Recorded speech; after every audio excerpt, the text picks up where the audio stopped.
You're listening to the Cantina Cast, your home for thought-provoking Star Wars talk. Join Albert and Jonesy in breaking down the latest news, trailers, movies, and of course, your favorite characters from a galaxy far, far away.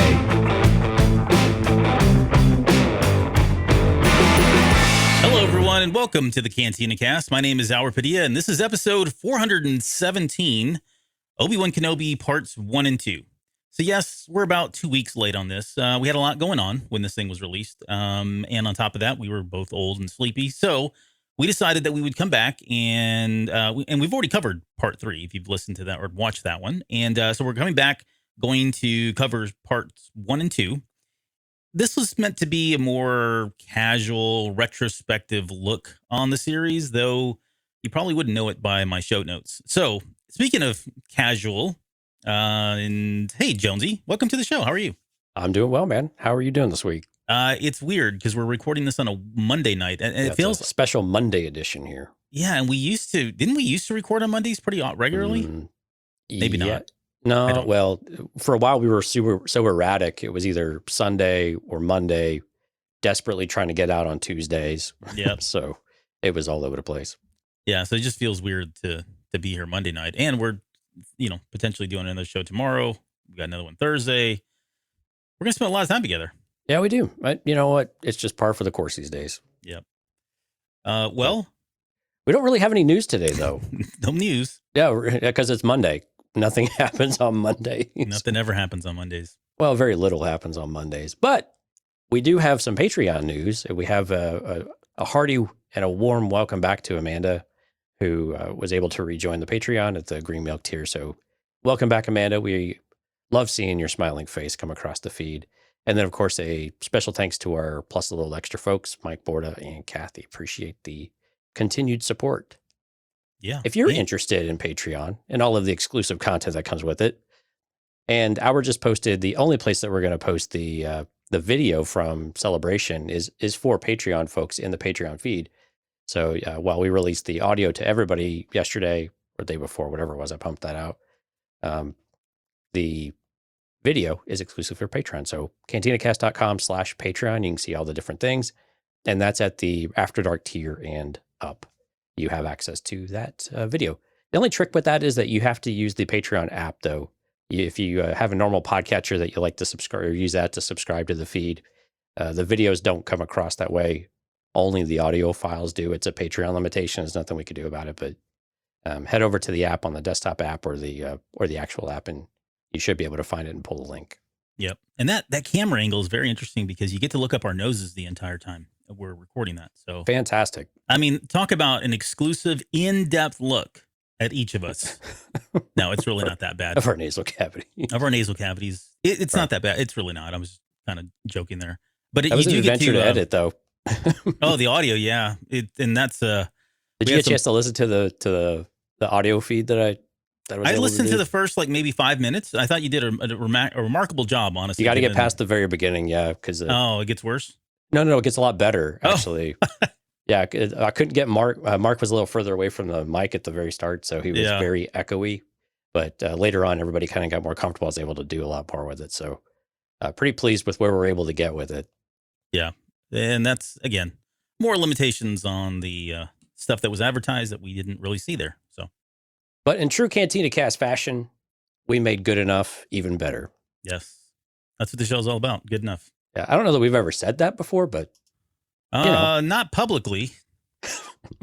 No, usually it's good enough is good enough. Yeah, good enough is good enough. All right, well, let's do this. We've got a number of things to discuss here with parts 1 and 2. Again, more casual. I tried not to do every single scene by scene. I think Jonesy probably appreciated that. At least that's what I told him I wasn't going to do. And then I cranked out the notes and I was like, wow, these are kind of long. So I don't know where we'll probably land somewhere in about an hour, 15 hour and 30 minutes. I don't think it'll be a 2-hour show, but you never know. Right. We've said that before. Yeah. Called me a liar on that one. Okay. Well, let's talk about parts 1 and 2. And again, we've already seen these, but we're going to pretend as though we have not seen part 3. So everything we're going to get right as far as predictions go from here on out. let's talk about the beginning first off, and I'm going to touch a very sensitive subject, I think, and only because it was relevant to us at the time that we were we were at Star Wars Celebration. So one of our good friends, Danny, was it Figueroa was his last name, right? Yeah. He is he's a writer. He's a listener to the show. We were supporting him and his sister there. They were doing a show on Star Wars as well, a panel. But he actually tweeted out something that he was a little bothered by the fact that they had released the Order 66 footage, or I guess the first episode with the Order 66 footage in there on the cusp of what had just happened, the tragedy that happened here in Texas. And that created a lot of let's say spotlight on him, good and bad, for saying that. And it was just a comment more than anything that, maybe they could have held off, they could have done something. He took a lot of flack for that, and unfortunately, his Twitter was blowing up, and he had a lot of people against supporting him. And I completely understand where he's coming from. All that said, when you go back and watch the episode now, I don't know if you caught this, but it now says there are certain scenes in this fictional series that some viewers may find upsetting. Yeah, that was an interesting caveat there to have added when we were rewatching this. Yeah, and so this is good though, because I think he wasn't the only one. There were a lot of people that were still very hypersensitive to what had just happened, rightfully so. And for Disney at least to put that in, even if it's post, right? You can talk. This is very similar. I was having a conversation today on another forum about John Boyega's, when they pulled him off the Star Wars poster for The Force Awakens. So they didn't pull him off. They kind of shrunk him down in China. And what I'd mentioned was, look, they made a mistake. I think they have openly said that we could have done things better there. But it's 5 years ago, more than that now, isn't it? 7 years ago. Yeah. They self-corrected when they came out with Last Jedi posters and The Rise of Skywalker. He's pretty large on The Rise of Skywalker posters. So they learned their lesson. And I think and I don't know if it's a learned lesson, but they try to make things better. And I think what they've done here is acknowledge that as well. That scene, taken out of context, and certainly for some people that are sensitive to those types of things, again, rightfully so, it probably makes sense that they would put something like that, right? We were in a different time back in 2000 and what was Jedi or what was Revenge of the Sith? 2003? 2005. Sorry. Yep. 2005. Different time. Not entirely different, but different enough. So I kind of like that they put that in there. I think it acknowledges that they're not just going to blow that away or turn a blind eye, deaf eye, blind ear, whatever it is, and not acknowledge it. And I think they've done that, and they've done it with the right way to do it. I think you would throw something up like that. So yeah, sometimes you get snake bit by the timing of some things, and it's just an unfortunate. I mean, gosh, it's such a tragic event that happened. Of course, everyone in Texas, we all feel it. Been through Uvalde a number of times, and so it's really difficult to even just get your arms around this stuff. But with some of this content, it's done so far in the future. There's no ill intent for a lot of it, so that they at least did something, and I think a very unobtrusive way of at least trying to, hedge that a bit. I think was the right thing to do, rather than go and do some wholesale edit after the fact. And because it is part of the story. It's part of the story. It's already been told. It's going part of the story of what's going to happen later on, I presume, with Reva. But still, to not stick your head in the sand and say, well, current events and fantasy don't really, there shouldn't be any correlation with it, which I'm sure a lot of energy was spent talking about that type of thing. But when there was actually, I was sorry to cut you off, but there's actually the Hollywood Reporter did an interview with the writer. And when this actually came up, it was I think this article came out Saturday of all days. It was on Saturday or Friday last week, where they were interviewing him, and they asked him the question, "Hey, did you know about this?" And it was kind of the same thing. It was like, okay, it was a full steam kind of engine, right? It was a ship that was already too big to re-steer at that point. Right. But the minute they had an opportunity to go back and do all of that, they at least did something. So. Right. They were aware. They were consciously aware of it. But to your point, he made the comment about it is part of the story, unfortunately. And if you look back on it, again, I'm not downplaying anything, but if you look back at the footage, and I was more aware of it now, right, because of what had happened. But they don't show, as far as I could tell, anyways, they didn't show children being hurt. Yeah, it was all the adults, which again doesn't make it right or wrong, but the point is, it is fictional. It is a tragic moment, and we all and the cooler, right or wrong, the fact that that scene has resonated with us, as fictional as it is. To know that Anakin Skywalker did that, and to see the tragedy that happens here in this fictional world, it's still relevant. I mean, it has an impact on us, right? Yeah. So, I mean, in comparison, and I know we need to get to the show, but in comparison, on National Women's Day, one of my favorite comic shops and one of my favorite comic artists, announced a special variant of a Spider-Man comic that had women fawning all over Peter Parker / Spider-Man. Mm. And that was poor planning, and that was poor foresight, and probably a bit dated. I don't know what the intent of the cover is, so I don't want to comment too much on any of that, but that one, I made a comment on Twitter and tagged both of them. And of course, the comic shop replied, and I don't like how they handled it. They were very much, well, we're victim of timing type of thing. Well, no, guys. I mean, these things are pretty well broadcast and scheduled and timed and all that. It's at least 3 months out, right? Because you can put your orders in 3 months out. Right, yeah. And covers are usually around well, and this was an exclusive one. So it has a little bit different terms of when they release it, but they had choices there. They could have moved it by a day or something like that, but that one I was a little more critical about, because that's one you can plan for in comparison with this, where you've got it in the can, it's done, and then you have something that no one would want to happen, much less predict that would happen any given day. I know it happens a lot in the U.S. unfortunately, but it's just not something. But anyway, so like when I compared these things, that was kind of what I compared it to, and again, they're not apples and oranges, but still a very important day in our of recognizing women and empowering women. We've kind of regressed in this one area where I just thought it was a missed opportunity, and just unfortunate in that kind of respect. Yeah.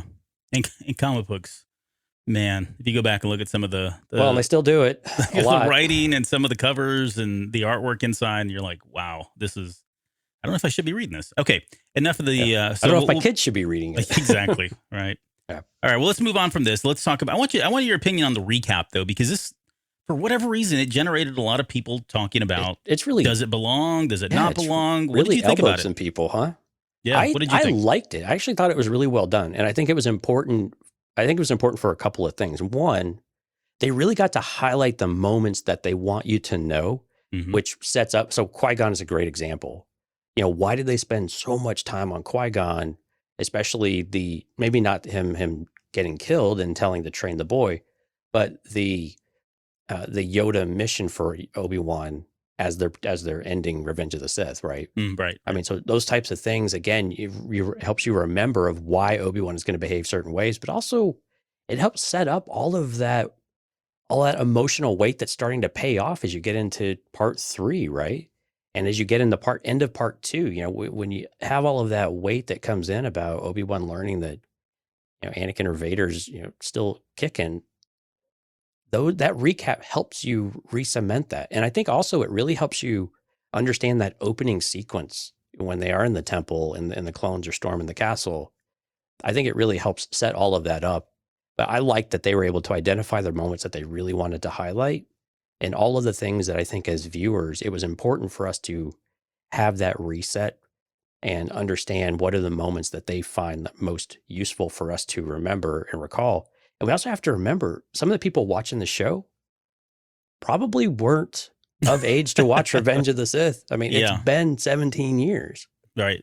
So while they might be familiar with it, and then some people haven't watched it in forever, everyone's not like us, Albert. I don't know. It's disappointing. They're weird. I know it's disappointing, but it's the truth. So I liked it. I think it worked. And I got to be honest with you, seeing Jedi fight clones in a different, through a different lens and a different thing with the kids and what all was going on, I liked it. It didn't make this Jedi seem like such punks getting shot in the back. Yeah. They were actually putting up a fight too. So I think if anything, it helped strengthen Revenge of the Sith and maybe help improve it in a couple of ways as far as all of the other Jedi, if you will. Yeah. So how about you? How'd you respond to the opening sequence? Well, I would agree. I think you hit the nail on the head. We weren't expecting it though, right? No, not at all. In fact, and it's so different. Like as we were watching it, I remember we were thinking, I think we were talking about this. This is before we fell asleep. We were talking about how there were shots that they used that seemed like they zoomed in, right? They put a focus in on some of these some of the characters and some of the events that were happening. All this was purposeful, right? And I think more than anything, it is to kind of set the stage for a Qui-Gon Jinn appearance. Again, whether it's a Force ghost or we hear just the disembodied voice of some sort. I think we're setting that up because there was a very heavy emphasis on Qui-Gon Jinn. But I think overall too, I mean, I think the biggest thing is you think about where Disney Plus is right now. You think about where Star Wars is, where Lucasfilm is, and the number of people that they've got now coming in and watching these shows. And you're right, a lot of them are from the Mando universe. Yeah. We've got a lot of people that have been here forever, but since 2015, when Disney came in, they've continued to grow and expand that. We've got anime people coming in, we've got TV watchers program coming in, we've got people that have grown up on the sequel trilogies who, they may or may not be looking at the original or even the prequel trilogies with maybe a quick glance over. And I think because, and this is not feedback, but if you think about where the sequel trilogy ended and how it was sort of connected to, the original and maybe to the prequel in some ways, there's a lot of people, this is all new to them. And so I think it's a good refresher. I don't expect that we'll get this with every series. I think that's where people were really worried about, that this isn't Star Wars, right? You don't do a recap of everything that came. This feels too much like TV and yada, yada, yada. I think given the context and the story they're trying to tell, that it is a very close knit tale between Anakin and Obi-Wan Kenobi and Padme and Leia and, what's his name? I'm drawing a blank. Anyways, the core group of people that we all expect to be in the story, it's really about them. And so a lot of what they were showing was just that focus on the relationship that existed there for them. Right. Hey, before we get any further, I just want to point out we're in the presence of greatness. David Lozano from Star Wars Stuff Podcast is with us tonight. Hey, so, David. Hi. Yeah, we ran into this dude, and I think we were buying my $38 hot dog. Wasn't that what we were into him? Yeah. He had a mask on. I didn't recognize him at first, and thank goodness he had his Star Wars Stuff shirt on, because I was like, oh my gosh, it didn't register right away. He's like, hey, Jonesy. I'm like, who? Yeah, right. But no, it was really cool. These guys are down in San Antonio, so they're kind of close to us as well. So it's super cool. My hometown. That's right. San Antonio Spurs. What's up? Okay. Anyways, all right. But all right. So I don't mind it. I don't expect that we're going to have it. I think it makes sense, and I think so much of that. I hate to get on a soapbox, and I'm so early, but so much of the feedback and criticism that I'm seeing of this show, it's like based on one or two episodes. Like you've not seen the entire series yet. Right. Until then, I mean, you can have an opinion, but my goodness, these people are dying on hills left and right to for the silliest things, honestly. And I think once the series is done, especially with this, I think we'll look back at this and go, okay, it makes sense, right? Given the story that they told, the context of the story that they told, this makes total sense that they would give us this kind of an introduction thing. And I wouldn't be surprised, honestly, for something like Rogue One to have it. You think, I hate to look ahead, but like something for Andor, it is a self-contained story. I know it was very successful, widely successful, but there are people that may not have seen it. And suddenly you're going to introduce this whole series based on one character who bit the bullet right at the very end. They could do something like that as well. And I would think that would be okay too. Now, it would be interesting. Yeah. Because you'd have to flash. It'd almost be like you'd have to be telling a story in the past. Right. Or something like that. That'd be kind of interesting. Yeah. All right. Well, so I think the one thing, just one, maybe last bit. Sure. So think about part 3. When Vader is dragging Obi-Wan through the fire, it's so important for the visual reference in part 1, at the beginning of part 1, of what happened to Anakin or Vader, I guess, at the time, right. And what happened on the shores of the lava and on Mustafar, because it's such a strong parallel, of course, and you could just feel. To me, it just made Vader all the more angry by the time we got to part 3, and so. Those are the things you kind of go back. And again, we've got that retrospective. This is exactly what you're talking about. If you don't have that to kind of go back as you go through the series here, you think back and be like, okay, because when I watched it again today before we came on air, and I was like, this is actually better than the first time, or than the last time I watched it. And I liked that the preview was there because it really does set up a number of things in the first 3 parts, not just the Vader stuff. So I think it was really important to do that and kind of remind people of some characters, Bail Organa and so forth too. This is from Lauren. My mom is a new Star Wars fan, so she said the recap was really helpful. There you go. David says, go Spurs, go. Sorry, got to do that. And Lauren, the Mavs fan, says Albert is baiting the Mavs fans right now. What do the Mavs and the Spurs have in common? Both are sitting at home watching the playoffs. Yeah. That's very true. But we'll be back. And the in Rockets greater are right numbers. there. Rockets are right there with them. So Yeah. go Texas. Yeah. Way to go, Hey, at least Texas. women's softball and the Texas baseball team still in the College World Series. There you go. Maybe Got not that much going for us. longer, but we're still there. Anyway, All right. Part one. Let's see. Yeah, let's get on with the show. Order 66. There's we've talked about this, that first child that they show there, the taller one that's standing there. She looks female. She looks black. I'm going to go out on a limb, and still say that's Reva, and we're going to get more of that backstory. And it's interesting too, as we're watching this a little bit later. We get this whole fixation on her, right? She's completely fixated on Kenobi, and there was a couple things that I missed, to be honest, that we haven't talked about in part 3. But yeah, it does feel like she is. We're going to get that backstory. Maybe I'm trying to think. Maybe Kenobi is part of this, right? There was something very specific about Kenobi did or didn't do while Order 66 was going on. I mean, he wasn't even around there, but maybe it's on that return trip when they went back to the temple, when him and Yoda were there, busting chops out in the front. Throwing lightsabers through chests. Yeah, exactly. Good times. Good times. Maybe it was there. Maybe there's something in that scene or prior to that or just afterwards where she felt burned by Obi-Wan personally. But more on that as we kind of go on. I did enjoy seeing more of Order 66. Honestly, I could, as tragic as that is, I would love to see more of that because I love the fact, like you made a good point.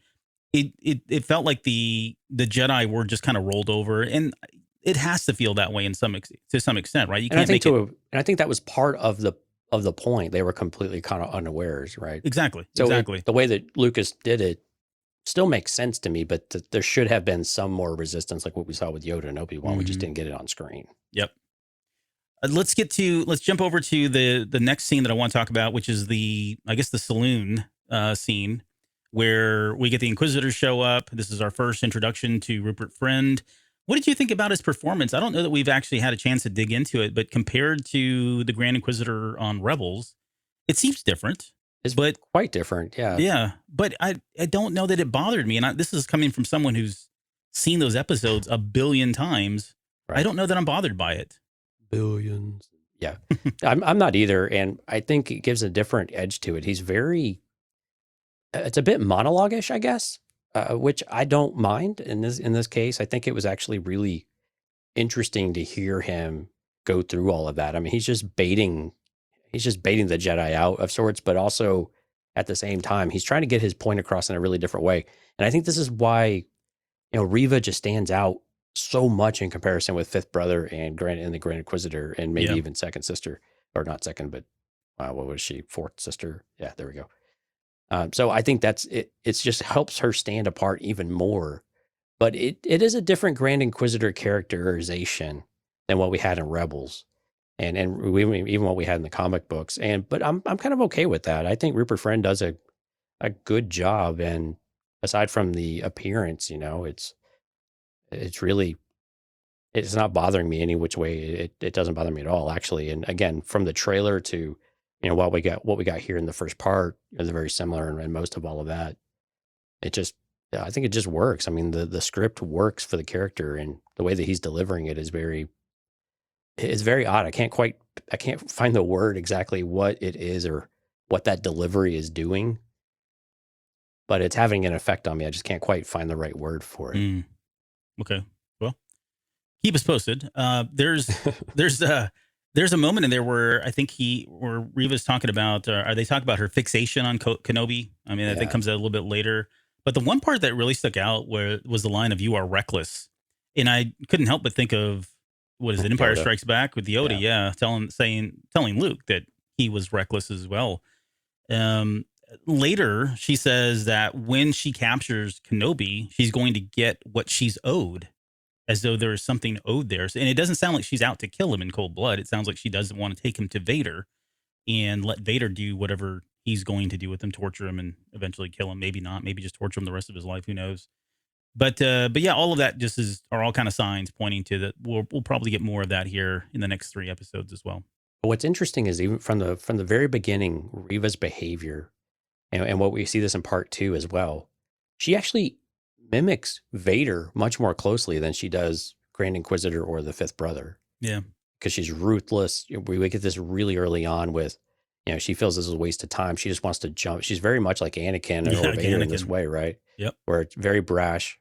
We should just be in here, punching people, we'll saber people to death, and we'll take names later. We're going to use fear and aggression.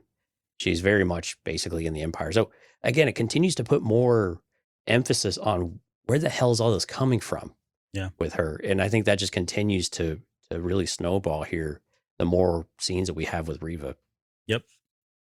Let's talk about the exciting Kenobi, the meat packer role that he has. Pretty stellar. Pretty stellar. Exciting stuff. That's quite the butcher knife he's got there.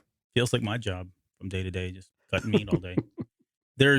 Some of this we called, I think, based on the. Is that how you feed the kids too? You just slice a little slice of meat off and just let them fight for it. Yep. But we called a lot of this out, I think, going into this from the trailer alone, that he is living this mundane life. The only thing I think that I didn't see more of that I was hoping to see, and again, I'm fine with the show the way it is, but if it were me, I don't know that we've seen enough of him. I thought we'd see him be suffering a little bit more. And I think part of it is probably because in what it's way, been 10 years. Well, the fact that he's living this life that he's living in living a life of a hermit, not having to succumb to the Empire, the loss, the defeat, the number of friends that he lost, especially Anakin Skywalker, blaming himself for some of that. I think I wanted to see more of that. Okay. It's been 10 years, so I'll give him that. There's probably been enough time to heal. When you think about where Yoda's at, right? The contrast to where Yoda's at this point in the comics, right before Empire Strikes Back, or in the Empire Strikes Back, where Luke shows up, he's carrying a lot of that. And I think we get that probably fortunately, because it's a comic book and there's time to kind of expand on that. But I guess I was expecting some, if not some of the same initial or some of the same insight into Kenobi. I don't know that we're going to, it doesn't bother me. Like I said, it's not criticism, it's not feedback, because I still feel like it's there. I think it's going to manifest even more, because I think he was probably at peace, at least to some extent, with it. And now, given where he's at after part 3, I think he's bottomed out. And I think that's all going to finally come out. I think it's going to spill out here in an I took it all a very different way than that. I took it that he's very much defeated. And I think you see it throughout part 1 and 2, and then it manifests itself really in part 3. But you just see that he's defeated. He doesn't want to get involved. He has one task. It's the only thing that he thinks he can do, or maybe do well, because he's failed at the others. I don't know that it's healing.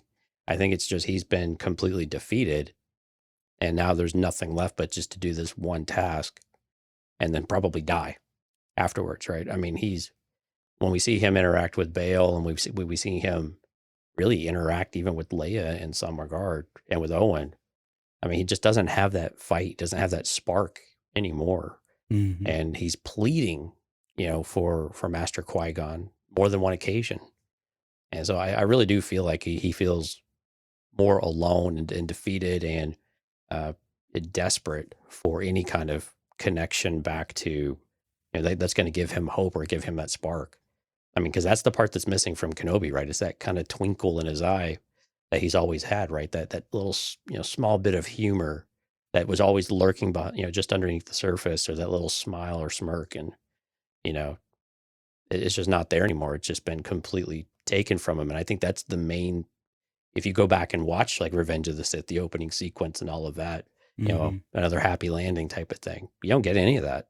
Mm-hmm. There were plenty of opportunities for it. He could have said it when he dropped Leia on the ground. That would have been great. But yeah. So I think, so anyway, I just kind of had the other respect to it. And I think it just continues to show how deep into despair he's gone, especially when he was just reeling in part 3. Yeah, I don't disagree with any of that, honestly. I think all of that was shown to us. What I'm saying is he's not said anything, and he's not had anybody to talk to. Yeah. I think it's going to come out, though. I think we're going to get I'm all for show me, don't tell me whenever it makes sense. But I really want to hear him say it. I get he's down and out. I get he's lost his connection with the Force. I get that he's not the same, confident, overconfident at times kind of person. But I need to hear him. I was expecting to hear some of this. And again, he doesn't have anybody to speak to about all this stuff, right? So we got a little bit with Bail, but yeah, I see where you're going. He really needs he needs a Qui-Gon or a Yoda Yep. to have that kind of conversation. I think Bail was pretty close, though. I think we did get a good flavor of it with Bail. Yeah. But sure. yeah, I agree with you on that front. It would be good to hear all of it come out. And he's living in this cave, which again is another sign that he's not. I mean, I don't know if this is just him laying low, and he's gone to the extreme. I'll go live in a rock somewhere, I guess. But he's literally living under a rock. He's literally living under a rock at this point. So I don't necessarily have a problem with that. The cave actually makes a lot of sense to me. It's probably cooler in the cave with the Tatooine heat and all of that. So realistically, actually makes more sense to me. Yeah, but yeah, that's true. He's not put roots in the ground, right? He doesn't have a hovel like he does in A New Hope, right? He doesn't have a home. I'm wondering if they're going to show that too, like that transition now. Because I'm wondering, when is he going to get that? I think so. I mean, I think by the end of the series, we're going to see Kenobi turn around, right? And Obi-Wan is going to get to that place. And I think that's maybe when we see a Qui-Gon come into play. But again, I think what we talked about the last episode for part 3 was Obi-Wan really has to really find that spark again, that reason to go. And he has to turn that light switch on himself before any of these other things are going to be able to do it. And then I think we'll see all of the, basically the man we see in A New Hope kind of start to emerge again. I think it's more of he just didn't want to have to register for a mailbox, and then they can find him. And true. All that, I mean, you don't need a license to ride in a Yopi. You might need one for a land speeder. That's right. He's just laying low. He's off the grid. That's right. What did you think about Tika? There's a story in my head that Tika is like having some affair with what's her name? With Peli. Yeah, Peli Motto. Hey, Peli's probably in her parliament by now. So yeah, for those who may not catch names, Tika's the Jawa that steals parts from Obi-Wan's evaporator and then sells it back to him, which Obi-Wan's pretty good spirits about. Yep. And he's the Jolly Christmas elf, Jawa, because he brought the T-16 Skyhopper toy for him to play with, which he then now passes on to Luke Skywalker. That scene in New Hope, like I understand he's supposed to be younger, but he almost turns like 8 years old when he's got it. If you ever look at him, he's he's just short of making noises on camera as he's doing that, and then he kind of runs off or whatever. But all right. Anyways, that was. No, I mean, it actually quite aligns with what they show us in this when Obi-Wan's watching Luke pretend he's pod racing, presumably, or flying or whatever it might be, and maybe that was the motivation. Yeah, I mean, you definitely see the correlation there, right? Mm-hmm. And I think that's a good tie. I mean, when you're, Obi-Wan's whole point of view is that Luke needs to understand that there's more than just this little tiny piece of this sandball of a rock in the outer rim. Right. And that's the whole idea, is to start exposing him to these other things. So it's not just, it's not culture shock when he leaves home. Right. It's like going to college for the first time. If you haven't been anywhere except home, going to college and staying in a dorm and all of that is just completely, crazy. Or the first time you travel to, I'm from Texas. I grew up here. But when I moved to the Northeast, man, I wasn't ready for that transition. I'd never been in the Northeast. Right. Yeah. And wasn't ready for all the jokes about my accent and stuff. But yeah, it's like when you go to your first keg party too. I don't know about those types of things. Yeah. But it's like, whoa, people act like this? Right. Yeah. I just thought they were on TV. Yeah. No, you're right. It is. I mean, he's trying to expose him to the larger world that's out there, and, get him prepared for it, get him wondering and wanting to do that. And it doesn't help that, all of his friends are heading off too. So all of that starts to kind of build up and play into him eventually wanting to get out of there. So now, something else that kind of triggered when I was watching it today, when I was when I was watching the Owen and Ben scene, was he wants to know if he's showing, but he's giving him this toy. It's maybe not so much of getting exposure, but I would really like to try to fly that. I would really like to try to do these things, and I think maybe that's where Owen was going. That if Luke starts to show enough interest in this, then he will put himself in the cockpit, and then he will, presumably Obi-Wan would be able to see how he's progressing and what he's doing, and how he's, kind of like what they did with, or what Qui-Gon did with Anakin. Mm-hmm. So, I mean, some of it's not just a sparking imagination, but it's also like, I'd like to get behind the wheel of that thing. Yeah. Yeah, that's possible for sure. Let's talk about Nari. And Nari being the Jedi that eventually finds Kenobi, but he runs across him in the middle of the night, and runs into him while he's in this little area or whatever. I don't know. Especially when he has to cross the desert with no cover in sight for a very extended period of time. Yeah, I agree with you. Unless he was just watching his patterns and realized, he goes to this particular rock crop formation here every night on the way home, so I'll wait there, kind of thing. Again, it's a suspension of disbelief, and I'm not gonna. I just was still scratching my head even watching today. It's like, this guy is really good, or it is just a miracle that he was able to run into Kenobi and identify him. And if he would have identified him then 10 years ago, I don't know how old he is. He looks to be mid-20s, maybe. Yeah, he would have been Right? probably still a Padawan. Yeah. So, I mean, how much, of course, Kenobi is, well known, and his face was all over the place during the Clone Wars. So, And if he was a teenager, presumably he would have, they would have known who Obi-Wan Kenobi and Anakin Skywalker were, because they were kind of the poster children for the Jedi for a time. yeah. But no, I mean, I didn't catch that one line though. When I watched it today and I heard it again, like, I saw you in the crowd, and I was like, okay, well, at least I understand how we identified who it was. But again, yeah, I'm with you though. It's very convenient. It was a plot device. Sure. But lots of those in Star Wars. Go. Yep. Yeah, maybe a couple here and there. In all of the movies, thank you. Let's remind ourselves of that. I don't know what you're talking about. The original trilogy is perfect in every way. Okay, if you say so. Let's talk about Leia. We gonna fight about it? Let's talk about Leia of Alderaan. I know we've talked about her a lot already. Let's talk about Alderaan. Well, okay. What do you want to talk about Alderaan? It's really pretty. It's not new to me. I'm telling you, man. I got land in Alderaan in SWTOR. I'll go there every night, my friends. You might want to sell high. Yeah, right. I need to sell that property here in the next couple, 20,000 years. Though. I've got an insider tip that it's things are time's coming. Well.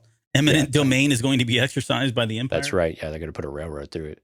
But I like the we talked a little bit, I think, about a week or so ago. But I like the aesthetic. I've listened more to the music. The music in part 1 was actually much more prominent than definitely in part 3. I think that was intentional. And part 2 also had a lot of music. I heard the theme a lot more often, by the way, too. At least the main melody for Obi-Wan. In the Alderaan music? No, well, just kind of within the episode. Okay. Sorry, gotcha, but I mean, but the music in the Alderaan scenes and stuff was just, it was perfect. It was very much the picturesque planet that we always expected it to be, and a bit of this utopian society that we always assumed that it was. No weapons and things like that, which is definitely not true. They have weapons at this moment, even though they don't really draw them on the guard. But but I just liked it. It was really cool seeing it really for the first time in all its glory, and it's really in its real prominent heyday. So I think that was important to see. And yeah, the dialogue with Bail was really good here with Leia. But Leia, let's talk about Leia of Alderaan. Well, I just on that point, the other note I was going to make is the contrast, right? The stark difference between where Luke's life is at and where Leia's life is at. It's there in front of you. We get to see it firsthand. We've always known it's been there, but seeing it in that perspective was very, very interesting. I mean, she's just living the best life ever. I'm sorry to interrupt. I love the contrast too. Leia is being brought up to be a leader, whereas Luke is being brought up to be a hermit. Right. And so I love that contrast too, about especially where they're going to go, because I think that actually strengthens, Luke's story a little bit later on of what are the things you have to overcome whenever you're thrust into galaxy, but also from Leia's perspective of, when you've lived this life and all of a sudden now you're kidnapped and you're, on the run and you don't know who to trust. I mean, everything's kind of dumb, but you still have these qualities that come out even in the midst of all of these challenges. It's really cool to see where they're at this point in their lives. Mm-hmm. And fun story about the little actress. She just turned 10, by the way. Yep. So for all the people that say she doesn't look 10, well, she's officially 10 now. No, she's 10. Yeah. You can tell. There is a moment here also. It's a personal kind of story for me. When she's up in that tree and she's watching the ships go by and calling them out and stuff, that really resonated with me. And this is for David or anybody that's from San Antonio or in that area. So I grew up in, there's a lot of Air Force bases in San Antonio. Some of them have kind of gone away as we've kind of brought down our military presence just in general. But I grew up over an area by Old Pearsall Road, and it's almost smack dab in the middle. It's in South San Antonio, smack dab in the middle of Kelly Air Force Base and Lackland Air Force, two of the largest Air Force bases that were in San Antonio. And there were moments when I was a kid and I would go in the tree and I would do the exact same thing. I kid you not. As the planes were taking off, I'd be like, oh, there's the F-14s. There's the TI-88s. There's the C-5s, the C-4s. We had C-130s coming in.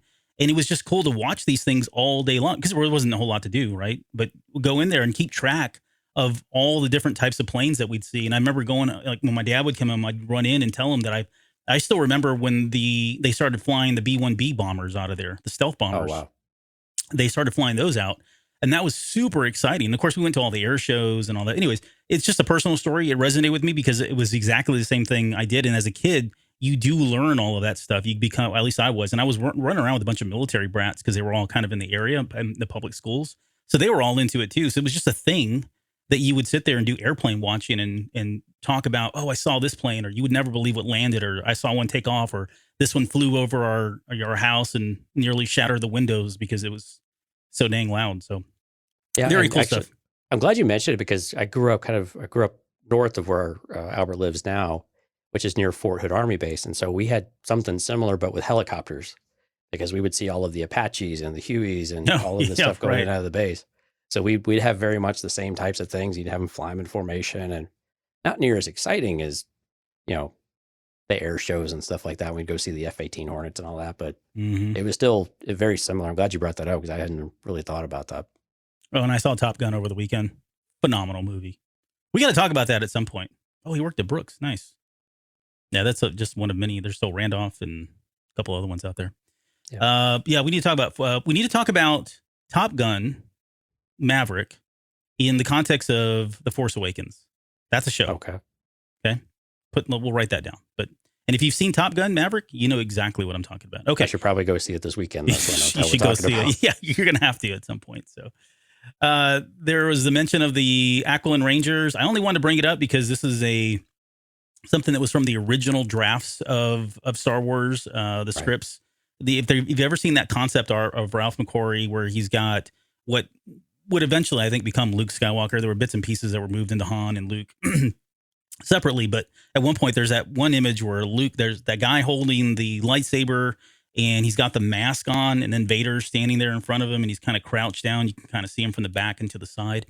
That was supposed to be an Aquilon Ranger, and so it was cool that they did that callback, at least a name as they were watching this one. Okay. Did you have any? So with Leia being such an outdoorsy kid, did you draw any connections to like Rey in The Rise of Skywalker? I didn't until you just said that, because I think of Rise of Skywalker running through the woods kind of thing. Yeah. Yeah. And someone should put those images together. That would be kind of cool. Right. Yeah. I mean, and Leia was out there. Now, granted, I mean, they're on the run and hiding and stuff too. Sure. So I get that. But it as I was watching it today, it really did start to recall a lot of those scenes. Yep. No, I that's a good point. So there's a woman on Instagram. She goes by Star Wars Parallels.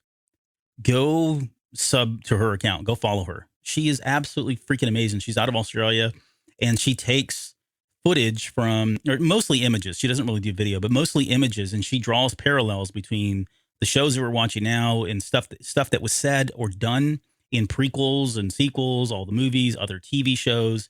And her content is amazing, and she just doesn't stop. Like, she just keeps cranking this stuff out.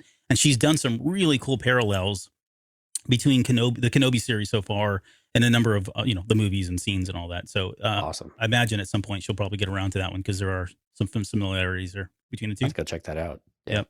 Star Wars Parallels. Star Wars Parallels is the name. Awesome. There was a question that came in the chat from Justin. He said, do y'all think we'll see any hint of Leia having force powers? I think we already are, to be honest with you. Yeah. I think if the question is whether or not we're going to, see some of the traditional force powers of moving objects, or I don't think we'll see that. Or if the question is whether we'll see like just in your face kind of stuff, right? I don't think I think what we're getting is very subverted, very subtle in terms of what she's doing. If you watch, and I don't know if we have it in the show notes, but there were moments that I was just keeping a little tick about how many times she was doing or saying things that felt like she was probably tapping into the Force. Again, even though she may not be consciously doing it. Right. A good example is later on when she's like calling out Obi-Wan Kenobi for what he's doing wrong and what he's trying to do. And, she's like reading him. And now, don't get me wrong, 10-year-olds will do that just in general. Right. But she has a gift somewhere there. And I think she is displaying it, even if it is a little subtle at times.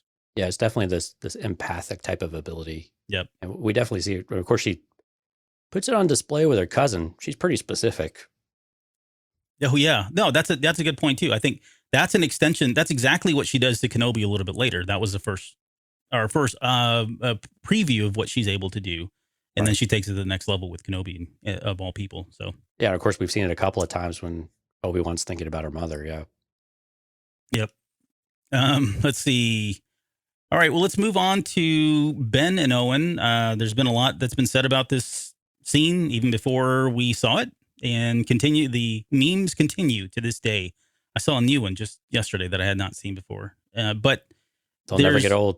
They don't get old. There's so many examples now, and it's extended on it's extended to other characters beyond just Kenobi, right? It's like anytime, yeah, we have cross pollinated and what's called crossover events. Basically, it's a crossover event. Yep. Let's see. There's I mean, this was. I guess, do you have any new thoughts about this scene? I don't know if there was anything else that I picked up on it. I did love the line about "I didn't do it for you." After the Inquisitors walked off, the way he delivers that line is so cold and calculated. And it's almost like, screw you, Obi-Wan Kenobi, right? Like, how dare you? How, like, self-centered and egotistical for you to think that that was done for you. And you can see it on Kenobi's face, and Ewan does a great job of this, of like, whoa, what, another eye-opener within the span of, 20, 30 minutes or whatever, how much time passes there. Right. Because, what Obi-Wan doesn't realize is that any connection to Owen with the Inquisitors leads directly to Luke. Mm-hmm. And we know what they do. They steal children. And to steal someone of Luke's caliber, Owen, for as much as he kind of thinks he wants to put his head in the sand or comes across that way maybe, he's not dumb. He's doing all these things to protect Luke in the best way that he knows how. And it's basically to not get involved, right? Like we hear Obi-Wan say in A New Hope, but it's very much to anything that has a small scent that leads them to, and Owen sees it firsthand, right? Reva knows something's not right immediately that he knows. I mean, she's got some ability there too that's needing some exploration, but he knows that they'll take the kid and they will probably roast him and the wife. Foreshadowing. Well, yeah, there is a line in there. Well, we'll get to that in a second with Reva. And yeah, I'm kind of convinced now after what we see. Again, we have the benefit of now seeing the third episode, so I don't know that I picked up on this in the first round, but definitely this one. And let's talk about this. Let's talk about Reva next. There's her cutting off the hand, which I thought was awesome and extreme. Again, very Vader-esque. Yeah, very Vader. It certainly sends a message, and it's very in character. I would as well for her. Let's see. There was a line in there where she says, "You got a Jedi on that farm too." And I'm thinking, that's funny, because she actually does have a future Jedi, probably the most powerful Jedi in a long time on that farm, which is ironic. But the line that I'm talking about is as she walks away after they kind of tell her to stand down, the fifth brother kind of slams down that little holo device and says, if anybody knows anything, we'll pay you. Very different approach. Then we'll cut your arms off or kill your family. But she says, next time, Owen. And the way she trails off from that line and from that scene, I was like, whoa, wait a minute. She's coming back. Now, I haven't even had a chance to think about why she would come back or how this is going to come back. I have some thoughts around, I do have some preliminary thoughts as to why, which we won't get into in this episode, because let's just wait until we get to the next one. But there does feel like there's foreshadowing. I don't think it's going to happen at all. Really? Because now she has the scent of Obi-Wan. So Obi-Wan would have to lead her back to Tatooine in some way for Owen to be back on the radar, I think. And now if they lose track of Obi-Wan, then Owen, Beru, and Luke could very much be back in the crosshair, because, presumably she might think that they knew. Now, granted, the other thing is also Nari, right? So did he know about Nari, and they caught Nari, so is that a threat anymore? And then with Obi-Wan, they didn't know Obi-Wan was on Tatooine, actually. Right. No, they didn't. Yeah. And again, so I think they're done with Tatooine, at least from what they know. And so I couldn't find a reason why she would go back. When I saw the notes, I paid really close attention to that scene. And I think in the context of that scene, but knowing where we are now, it really just into part 2, I don't see a reason why she would go back there specifically for Obi-Wan, unless she were to survive the series and want to go hunting again. But again, that seems like she would have found them if that stuff was going to happen. So the only reason I think they would is because writers usually don't put those lines in there unless they're going to follow through on them. Like she could have said a million other things, but the fact that she said next time, Owen, and the way she walked off, I've just seen too many movies, read too many books. I don't, and again, it's just an intuition. You're probably right, but I am going to spend some time here over the next couple of days and come up with a theory as to how they get back there. See, I will see that and I'll challenge it that writers also give a ton of red herrings. Yeah, not like this though. Not like this. Come on. No. Yes, they do all the time. They do. In general, yes, they give you red herrings, but it doesn't. It's out of character for her to say that in that moment. I don't know that's out of character. She's very assertive and also very threatening. She does anything that comes across as threatening to get her point across and to, get people to react in some kind of way. And again, I think within the context, she thought she would have to probably come back and interrogate him. But I think, again, given the events that we happen, it seems unlikely at this point. But I am curious what kind of theory you might be able to come up with. It's going to happen. Oh, okay. I have no doubt about that. What else? Let's talk about the Alderaan party. There was a 3PO and R2-D2 Easter eggs that were there. They're both in the background. Was R2 there? Yeah. I didn't see R2. Yeah, he's there. Oh, so okay. you got to catch it. He's not in the first scene when they show everybody, and you definitely see our C-3PO, and then there's the other droid YO. I think is that the other protocol droid she mentions? Okay, it's not that. It's not scene. the one on the Tantive before though. Yeah, and it's just slightly after. Oh yeah, that's not her too. But it's slightly after that. There's a scene for all of about 1 second. R2-D2 is sitting there, and I don't know what it's doing. He's just there, like he's not serving drinks or anything. Somebody have a cocktail on his exactly. Foreshadowing again of his previous work as a bartender. But yeah, so those were in there. I did like the Purgo reference about Bail talking about how he wanted to run off and chase Purgo. That would be awesome. I don't know what that's like, but it sounds exciting.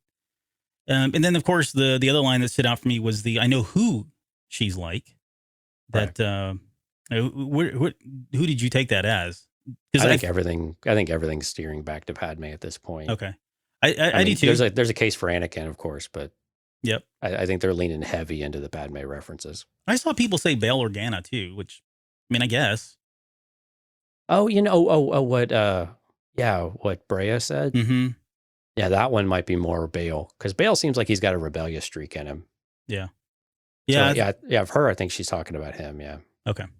Yeah, sorry. No, you're fine. Yeah, and I had it down to either Padme or Bail.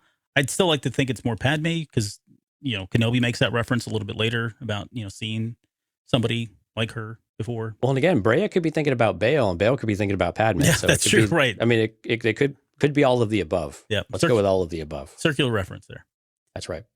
And then it ends with Kenobi's call to action where Leia is suddenly kidnapped. I know there's been a lot of discussion about the chase scene and whatever. It needs to happen. So, you want to call it poor editing or kid runs sadly, fast. It was still way more exciting than the speeder bike chase. That's right. I will give it that. I mean, take your pick. What do you want? Do you want the mopeds in Book of Boba Fett, or would you rather have this scene? I think this scene is better. At least with Leia, she's jumping. She knows the woods really well, right? That's the idea. She's sliding underneath branches, and I mean the adults were a bit comical in this regard, and yeah, they could have just reached out and grabbed her. Sure, but I think the way they did it it still worked well enough, even though it wasn't the most exciting scene. It was a little bit, I don't know, silly for lack of a better word, but I think it still worked well enough that said, okay, well, Leia's not a slouch. She knows how to get around and stuff like that. Mm-hmm. So I think it was okay. All right. I had a line in here, and now I don't remember who the heck said it. It was if Leia is discovered, and they end there. Do you remember who said that? Yeah, Bail did. Okay. Was that the question I had was why, and I don't know if it was because if they would somehow be able to trace her back to Padme's daughter? I don't know. I think this is leaning in really hard on Padme and Anakin of, we know the lineage, and if anybody finds her or discovers who she really is, then absolutely it'll turn the Empire's attention to her. it won't just be a Luke Skywalker. And I think some of that is we're also leaning in really hard of Leia is just important as Luke at this age of protecting and making sure that they're safe and making sure that they're growing up in the right way, right? And so I think a lot of that was really trying to really accentuate that importance. I think that was really on the nose. I think it was very clear that that's what they were trying to do. And I think for Bail, it was also really important for Obi-Wan to hear that. Look, it's not just your kid.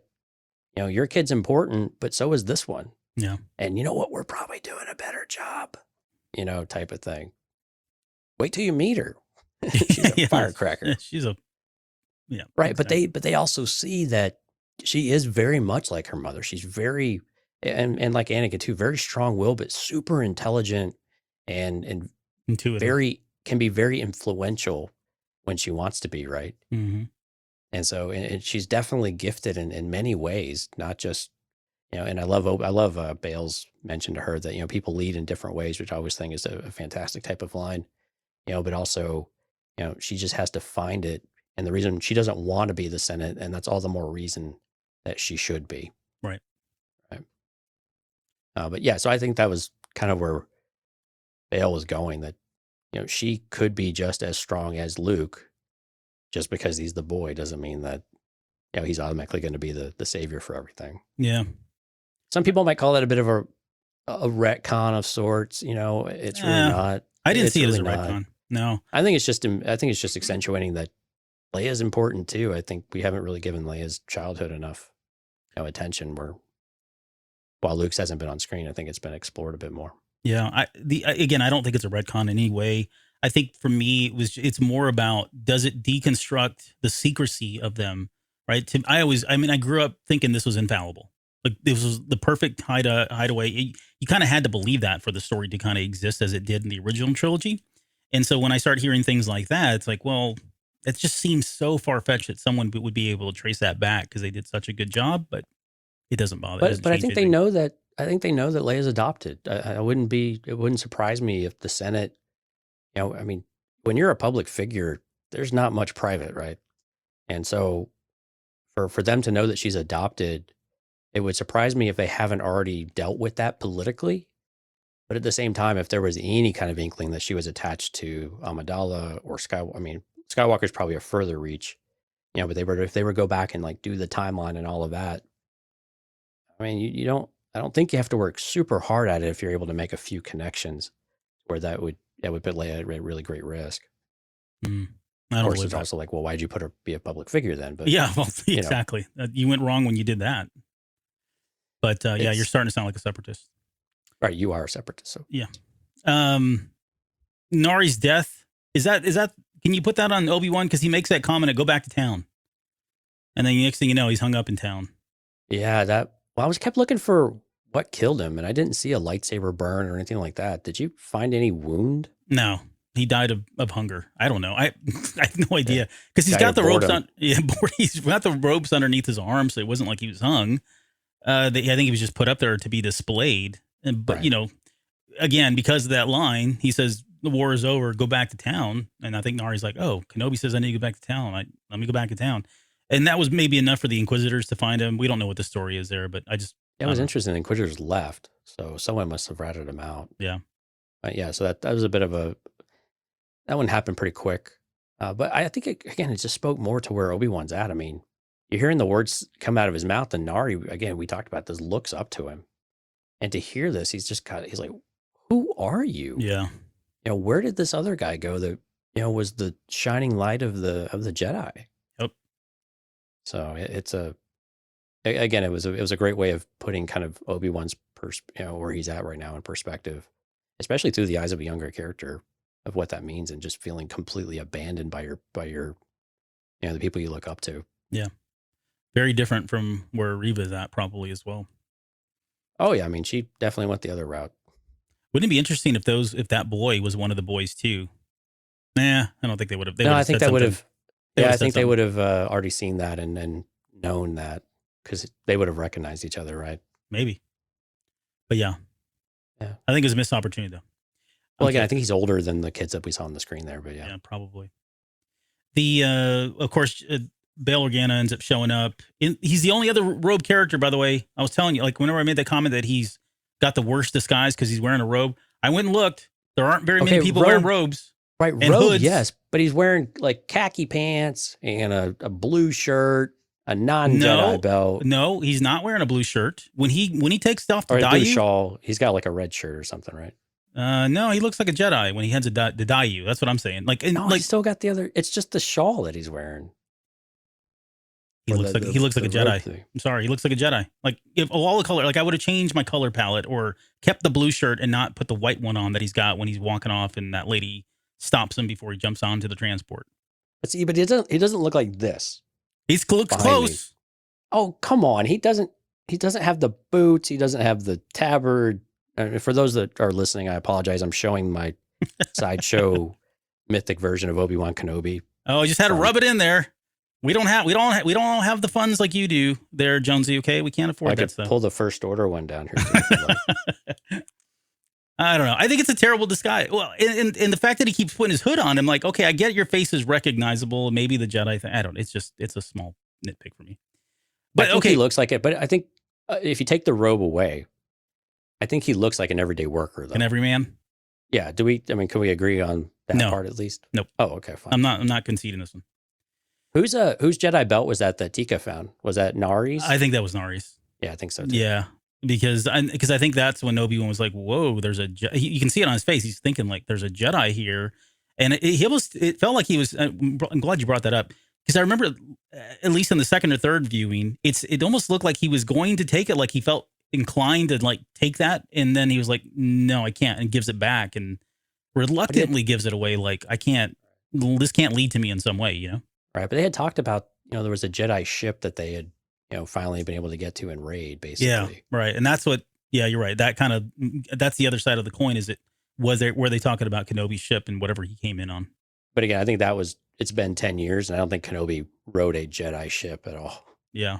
So it must have been Nari. I think all signs point to a careless kid. Right. Who abandoned his belt. This belt is your life. There's so where I was going was Bail comes back and he makes a comment about, you couldn't save Anakin, but you can save her. I think that was enough to kind of give him the kick in the butt to say, okay, fine, I'll do it. He goes then and picks out the buried lightsabers. I like the callback to, or the call forward, if you will, to the Rise of Skywalker. This is what Jedi do on Tatooine. They bury their lightsabers. He told Nari to go do the same thing. Go in the middle of the desert, bury that lightsaber. Mm-hmm. You don't want anything that leads you back to being a Jedi. Yeah. But I like the fact, I like thinking that Kenobi, even though a lot of people said, well, how would he have found it? And, well, you're a Jedi. You've got a connection with your lightsaber. That crystal is special. Yes. He probably used that to find it. I can rationalize all that all day, every day. Yeah. The only thing is just the amount of sand. And again, it's a convenience thing, right? They can't show 6 hours of him undoing 10 years of sand, not exciting television. So they just say, oh, look, he's on. This is what's important. He found. But I like that he dug it up rather than using the Force to just pull it out of the sand, though, too, right? Yeah. It just speaks more to. I can't do that. Trying to avoid using the Force at this point, or he's just so used to not using it, he just doesn't anymore. Right. That's just not that's not his first what do you call it? Decision, action. Right. Okay, and then we know that the final part is that we learn that Reva's kind of behind the kidnapping, and she's doing this because she knows of a connection that exists between Kenobi and the Organas. And this is where I wanted your opinion. So, if she knows there's a connection, here we go. If she knows there's a, are you talking about me or Lauren? No, no. This I've had this fight. I can't even tell you, man. Like I've had. Well, maybe it's not, but I've had a fight. I'm not having a fight. I just want your thoughts on it. Oh, I know. No, I'm not saying you. Yeah, I'm sure it's exactly what you're thinking. So Reva, she's able to make this connection between Obi-Wan and Bail before. So it seems like Bail's pretty much a known traitor, effectively. And now I know that this isn't new, right? I think this has been established in some of the other books and whatnot. But why do they keep tolerating Bail if they know that he's tied to Kenobi or some of these others, and that he's, or are they just banking that he's just around and they don't necessarily have any direct. Maybe they just suspect Bail Organa more so than there's actually an actual connection between, Organa is actively hiding Obi-Wan Kenobi. But clearly, Organa would have to reach out and tell Obi-Wan. So it seems like he would be harboring and abating, a known criminal effectively. Mm-hmm. So why don't they go after Bail?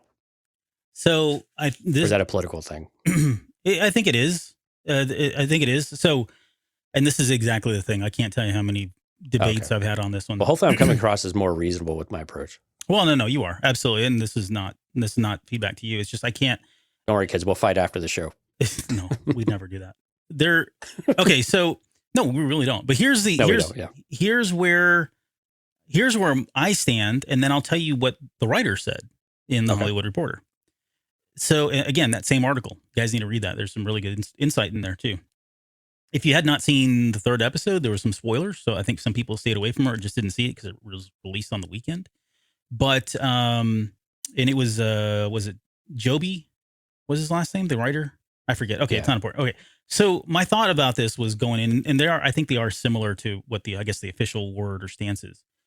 So Bail Organa, yes, he's got ties to what is soon to be the rebellion, but you got to put this in context of where the Empire is. And I think personally, and this was a little bit, again, a little reaffirmed from the writer, right or wrong, whether you like it or not, Palpatine is trying to play nice. He knows that he's got the power of the Galactic Empire. However, he can't go. I guess he could. He could go in and just kill everybody, which is what I keep hearing. Why didn't they just assassinate these people? Why didn't they just do all this? He doesn't do that until A New Hope. He doesn't abolish the Senate until A New Hope. And he does that for the very specific reason is he now has a power in which to wield to get everybody in line, which is the Death Star. But prior to that, right or wrong, for reasons we don't fully understand yet, he is trying to play nice and he's trying to ensure that he can take advantage of the Senate, use them to manipulate the Senate, put people where he needs them to be, and do this without blowing up planets or destroying planets in a way that he can't get the resources or benefit from whatever they provide in terms of income and taxable stuff and all that, right? So there's a strategy there, I think, for Palpatine. And to go and assassinate a political figure it's kind of a big thing. And later on, it is. I meant more like arrest rather than assassinate. You just brand them a traitor and arrest them. I don't think assassination is necessary. Yeah. But I think some of it might be Palpatine doesn't really give them enough credit of being able to really orchestrate anything or organize anything that would pose any kind of significant threat. Yeah.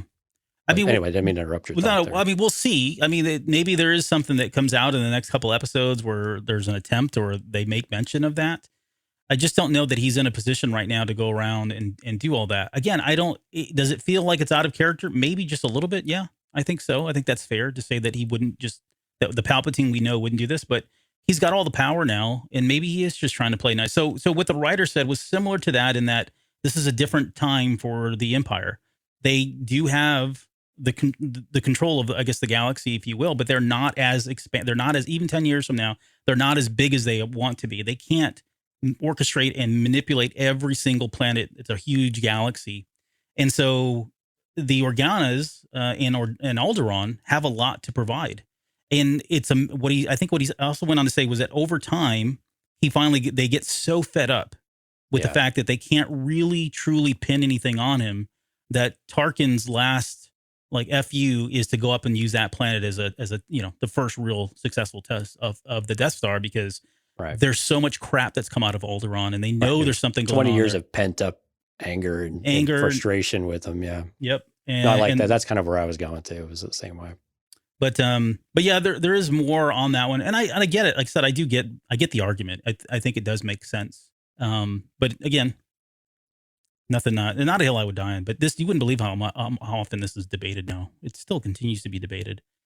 Even today. I mean, I like where it goes. Like when you get to the Tarkin aspect of it, I think that makes it all the more powerful. And there's just multiple layers of why Alderaan was picked. It wasn't just Leia. It was just the Organa family. Alderaan in particular, right? Of like, we're going to make an example and this example will resonate in multiple layers across the galaxy. Yeah. You look at Leia, Princess of Alderaan by Claudia Gray. Yeah. There's things that Leia does even then that are just like, whoa, she's a senator. She's out doing this stuff. She's risk. And there's risk. I don't think she was ever caught, but there are all kinds of signs that are pointing back to something's going on. It's originating from Alderaan, and she could or couldn't be at the bottom of it. But again, it's because they have so much power, they have so much influence as a senator, and being in that position of power, that Palpatine doesn't try to arrest them or try to execute them in any way until he finally just says enough is enough, and I'm going to blow up Alderaan, put an end to that piece of crap that's been a thorn in my side for 20 years. They were and probably by the like, way, we can't get the Padilla family to tear down that shed from the old Republic. Yeah. We're going to do it for them now. Yep. And by the way, I'm going to abolish the Senate because I don't really need you anymore. Sorry. Thing of the past. You're dinosaurs at this point. Okay, well, let's move on to part 2. Now that we're an hour and 11 minutes in. Yeah, and an hour and a half, I was like, whatever. Yeah, I think we can get through this because while there was a lot that happened here, I think it was just there were moments I think we need to speak about, but I think given that we've already spoken about it in part 3, I think there's a lot of chase scene stuff. Exactly. We start with Dayu again. I love the aesthetic. I know people have made the comparisons to like Blade Runner, and for me, it's more Nar Shaddaa than Blade Runner because Nar Shaddaa is a Star Wars planet that looks very similar. What did you think about Tamora Morrison doing that little cameo with the clone trooper out on his luck and a veteran? I mean, it kind of hits home, unfortunately, here in the U.S. at least, with some of the veterans that we see out there. But I was not expecting that. I liked Kenobi's response. I like the way he was just staring at him, like, "Whoa, talk about a ghost from the past," Right, or hopefully he doesn't recognize me. And it was interesting. Oh, true. Remember in part 1, there was a bald-headed figure there at the bar on Tatooine, and there was a lot of speculation that was going to be a cameo from Tamora Morrison, when really we get it in part 2, and he's just out on his luck, cast aside, veteran in the Clone Wars. And I thought it was pretty cool, though. I like that they at least mention it to see what has happened with the clones, and to at least give you some semblance that, there are still some out there, but they've really been cast aside, and there's probably not very many left anyway, compared to where they were at the very least, But I like that there was a bit of a callback there, and I thought I liked seeing the what moment on Obi-Wan's face of saying, oh boy, does he recognize me? Do I recognize him? I mean, the Grand Army of the Republic was big, but again, it's been 10 years, so a lot of things fade, and we don't quite know how well the clones age in every regard. And if he had worn a different costume, that probably would have been less risk. Yeah, the colors were unique, right? I mean, that was, the colors were unique. So are they going to explore that and come back to it? My guess is no. I think that was truly just a cameo. But I liked it. I liked that they threw that in there. I think that was really neat. By the way, in the part 3 episode, I brought up that people were speculating that Ned, the robot, was a somebody, a person. Now I've seen it. Wrecker is what people are saying. No, I don't understand that. Wow. Yeah. I mean, we're Star Wars fans. We like to connect everything. Yeah, it's not Wrecker. So I could be wrong. It's possible. Could be possible, but it's not. Wrecker couldn't keep his mouth shut for that long. Let's just be straight. Right, yeah. What about, okay, we'll get a chance now to talk about Jaco and Haja, the con artist. I think a lot of people, I saw some people that were like, hey, it doesn't seem like he's a Star Wars character. I think he does. I don't think he's a good Jedi, but, and to be fair, like, I don't know that he seems like he plays the same character in a lot of different ways. I think that character seemed very similar to the one he played in Eternals. Eternals, yeah. Yeah, like almost identical in a lot of ways. The way he delivers his lines, the way he spoke. And that's not criticism. It's just some actors are like that. You see the same character in every performance they do, and they do a good job with that. And he's definitely not like that in every movie he's been in. Yeah, that's true. The Big Sick was definitely one of those. Yeah. But yeah, I it was a character. I kind of like this idea, though. I mean, you have people using certain things to take advantage, but at the same time, he's doing something good, but he's profiteering off of it at the same time. So it's morally wrong. And I like his lines later on, when he's trying to help Obi-Wan. And I like credits. Yeah. A lot you can do with them. Right. Exactly. Yeah. Have I done some shady things? Sure. Have I felt bad about him? Sometimes. Yeah. Mm-hmm. But again, it was just, people are trying to make a living, especially on a planet like Dayu, where it's just full of pardon the pun, but scum and villainy. I mean, it's literally a cesspool of drugs and you know bounty hunters and people like that. We see when the wanted poster goes out for Obi-Wan, it's like everybody's wrist lights up, right? Yeah. So clearly, it's not a haven for for well-doers for the most part. So they're trying to scrap it, and that they're doing anything positive or good, even profiting off of it. I think is saying something, and I like that we at least got that part of the character come out. And again, I kind of like the swindling things, and again, I like he went through a lot of elaborate things to make it look like he was a Jedi, and was it over the top? But most people have never seen a Jedi. But it was really cool though that the kid was force sensitive, right? And that's the part I didn't really quite pick up on the very first time I watched it. Mm-hmm. But in subsequent viewings, though, it's definitely come across that they are trying to protect these force sensitive kids to where they can at least get to a safe place and not be exploited by the Empire. Yeah, his heart's in the right place, which is his Right. motives are probably a little weird. There's no reason he shouldn't make a couple bucks off of it. Yeah, right? yeah. He said dangerous work. He said, what did he say? I sent them off. They're safer but poorer, or something to that effect. Right, just a little poor. Yeah, a little poor. That's all fair. Man's got to eat. Okay, I want to talk about Ben and Leia, and we can kind of just cover a number of instances or interactions that they have in this episode. But I do really love the dynamic between the two. I think Ewan is at his best when he's at his best, honestly, whenever he's with Leia or when he's thinking about Anakin, right? Yeah. Or, just the expressions on his face. He seems so caught off guard by this, which is what I love the most, because I think we talked about this in part 3.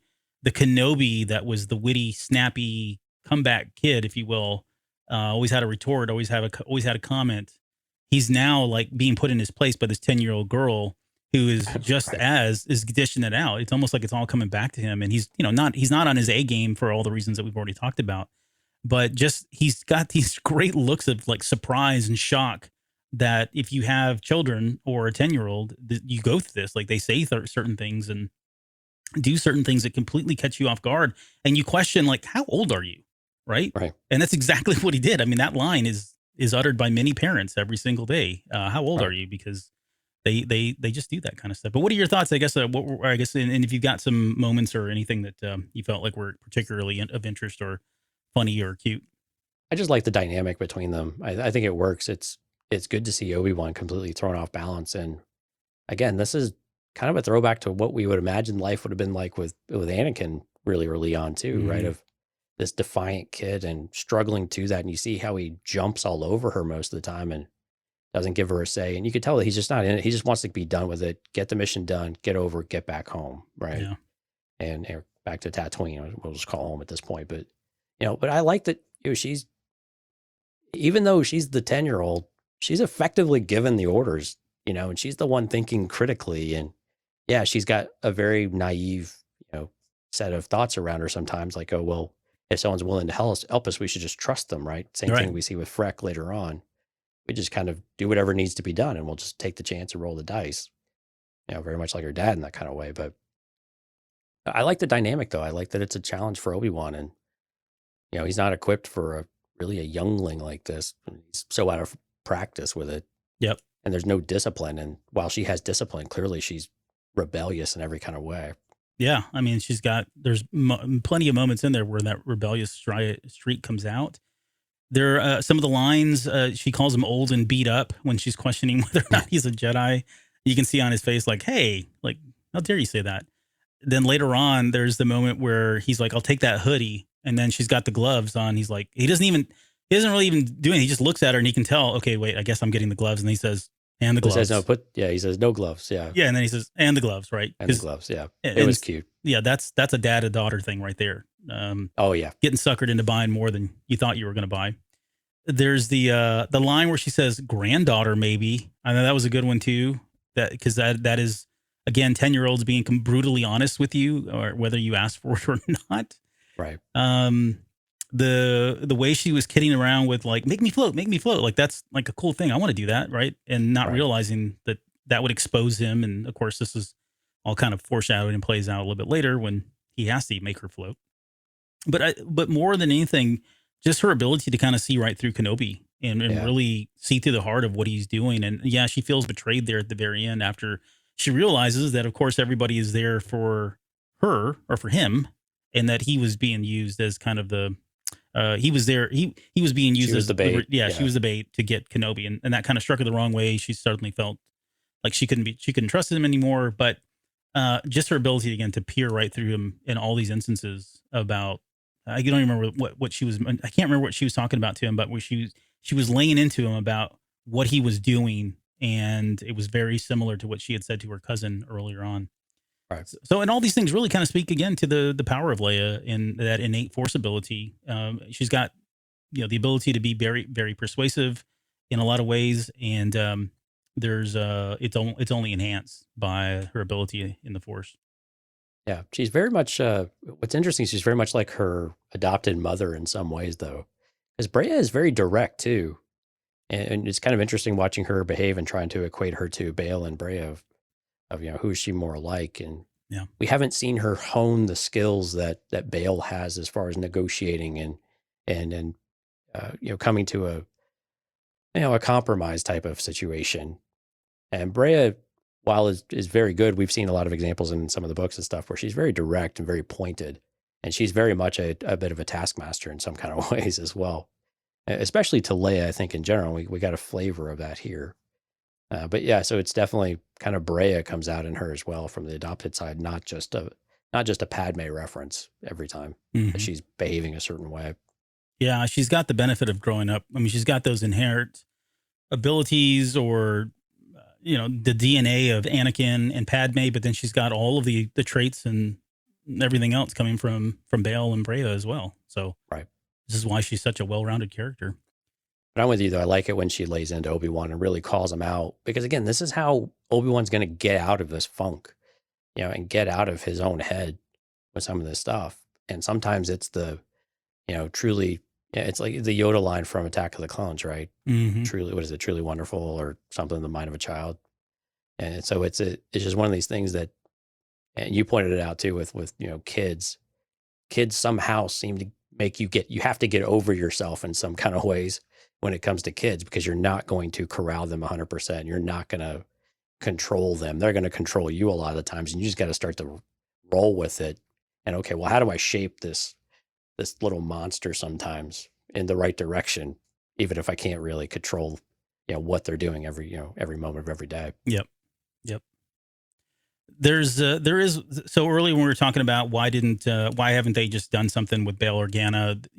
I think it was, I don't know if it was the fifth brother or Grand Inquisitor, but one of them said you would kidnap an Imperial senator's child, Right. kind of hitting home this idea that's off limits right now. Even with everything that's going on, Order 66 and Palpatine being in power, that's off limits right now. You just can't go around doing that for whatever reason, right or wrong. Well, I think some of that is, and we get a little bit of an inkling for that in the comic books when the Inquisitors kind of wreak havoc with Vader across Coruscant and end up killing a senator, is that Palpatine has a use for everybody that's still around, right? And I think these powerful ones in particular, Palpatine has a very close eye on, and I think you want to be very careful. And I think the Inquisitors are on notice of saying, do not jack with the political arena. Do not do it. Unless basically Vader tells you to do it, or if the Emperor himself told you, which he doesn't get involved anymore. But I think it's very much that. I think it's that the political arena is Palpatine's, and you are not to interfere with that at all. And I think he's made that clear, and that's why they're on Nur in the first place. Is to stay out of the way. Right. He was keeping them off, keeping away from Coruscant. Yeah. And if I remember correctly, the comic you're speaking of, didn't he retaliate against them for doing that? Or didn't he have somebody retaliate, Vader or somebody else, for stepping out of line there? Well, Palpatine always takes it out on Vader, but I don't remember any. Maybe not directly. Yeah, it was probably. Yeah, just I don't remember Vader. any like drastic measures, but yeah, he kicked him off. That's for sure. Yeah. What about the line where the Grand Inquisitor calls Reva the least of us?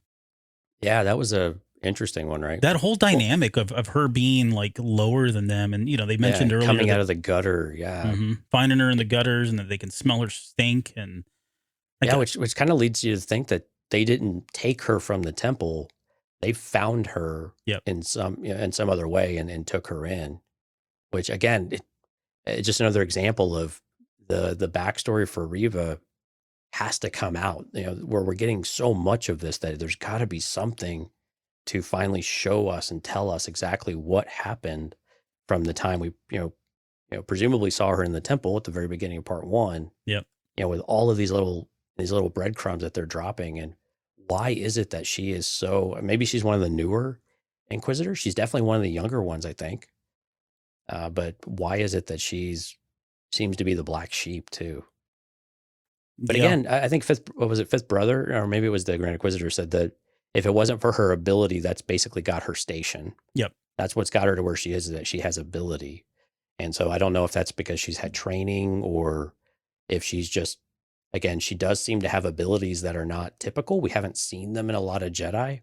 We've seen them more in the sequel trilogy with like Kylo Ren being able to read minds and some of that. But, maybe she's got something unique to her that is very appealing to Vader and the Empire. Yeah. Well, I think it's that her ability to probe minds and extract information. Yeah. That's probably key, right? If you're especially in that role, that's probably a big deal. So it feels like they're only keeping her around for that, because she is kind of a loose cannon. Doesn't seem like she gets along with anybody, and on top of all that, she's making some horrible decisions based in their eyes, at least. She must have one heck of an ability. Otherwise, yeah, I would have killed her off a long time ago. But well, I mean, that's the thing. The Inquisitors are not shy and bashful about taking a swipe at their own. And we definitely, you're getting that feeling through these episodes. I think that's coming through quite nicely, but they actually get more brutal with it usually. So I'll go to chat real quick, because Gary had an interesting thought. She seems like she's an Inquisitor by necessity, and she was always angry because of it. Yeah, I think something below that surface, right? Well, yeah, and I think there's some truth in that. Like, if she did grow up in the Jedi Temple, and in her heart she feels like the Jedi didn't do what they needed to do, she probably has that. She carries that conflict of like, how can you look at yourself in the mirror, right? And she's now living what she was being brought up to not ever be, but she feels like maybe she doesn't have a choice in some way, and so the only natural line for her was to join the Inquisitors and, I don't know, try to find peace, or nurture that conflict in some way.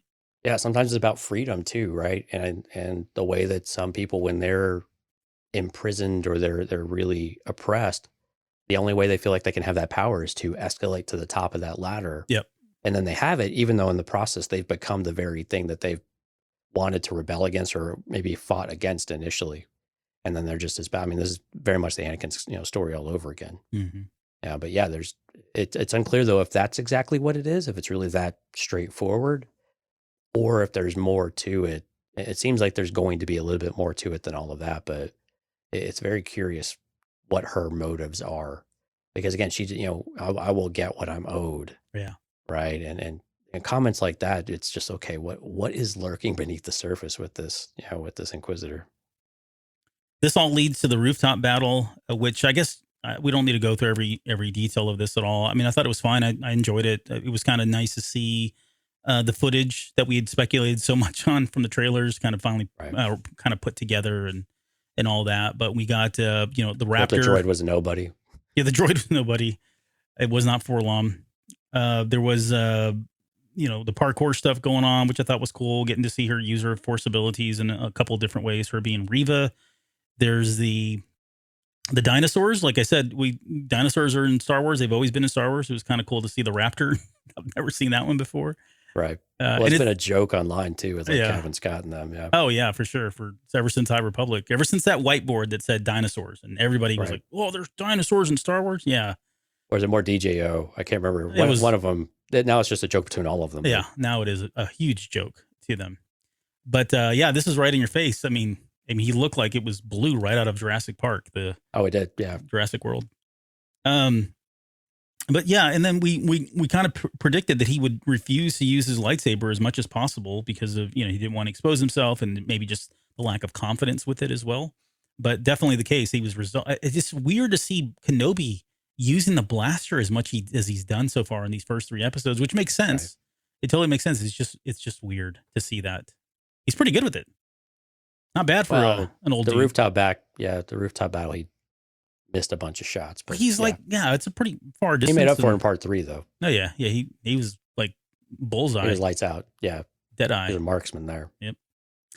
And then of course he uses the force there at the very end to make her float and yeah. And again, we talked about this last week. I mean, he's putting a lot of effort into it. A lot. So again, to kind of revisit it now that it's a bit fresher on our minds, you know, is it painful for him to do this for the first time?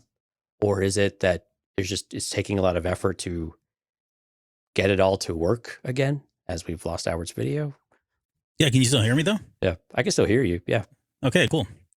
Awesome. Yeah, I'm just now a disembodied voice if you're watching the live stream. That's awesome. He's become one with the Force. I have. He's communing with Qui-Gon. I'll get it back in a second. But Matthew Arbros is so uncivilized. Yeah, he's just got to be like hurting having to use the lights or the blasters as much as he is. Right. But you can tell he doesn't want to use the lightsaber though either. He's almost afraid of just holding it. He's just got this look on his face like, I can't use this thing anymore. I don't have the confidence to use it. Right. There's but to answer your question, I do feel like he is, like, I feel like he's genuinely struggling. Like that he was exerting a lot of effort for something that probably was now.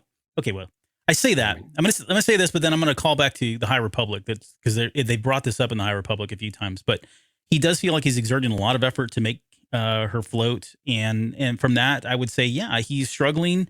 Likely because he's lost his touch with the Force. I think it's still there. I mean, obviously it's still there, but it's like a fire, right? That fire is not a flame anymore. It's an ember at best.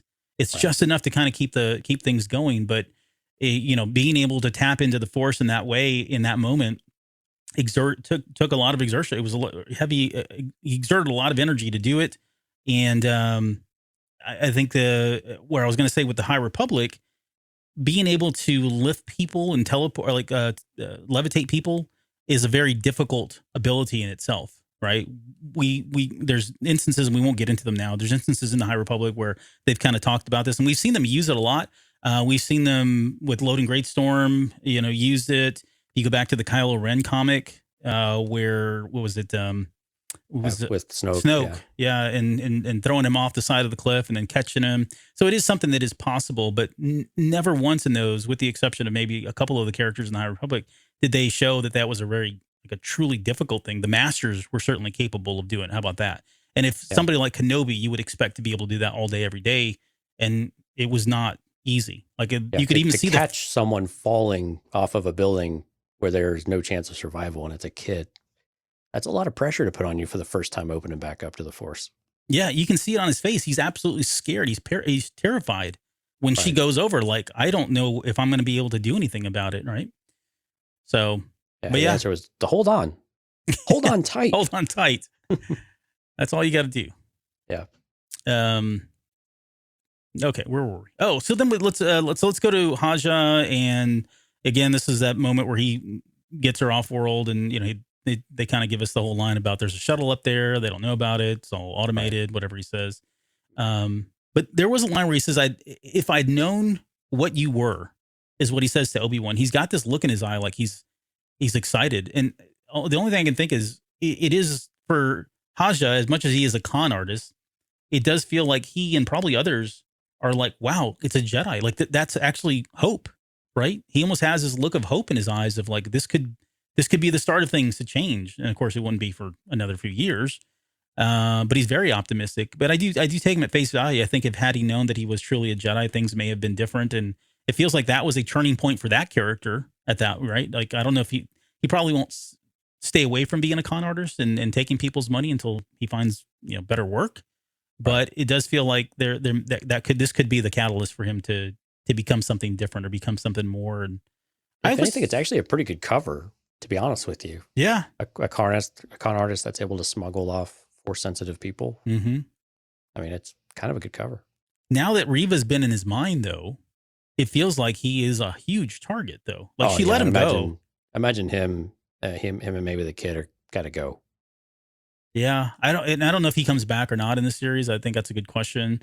Maybe they pick this story up later on in something else. But, maybe they could bring him up in Andor or something. I don't know. But but I think he's got a target on his head now. Like, I'm surprised that she just let him go, to be quite honest.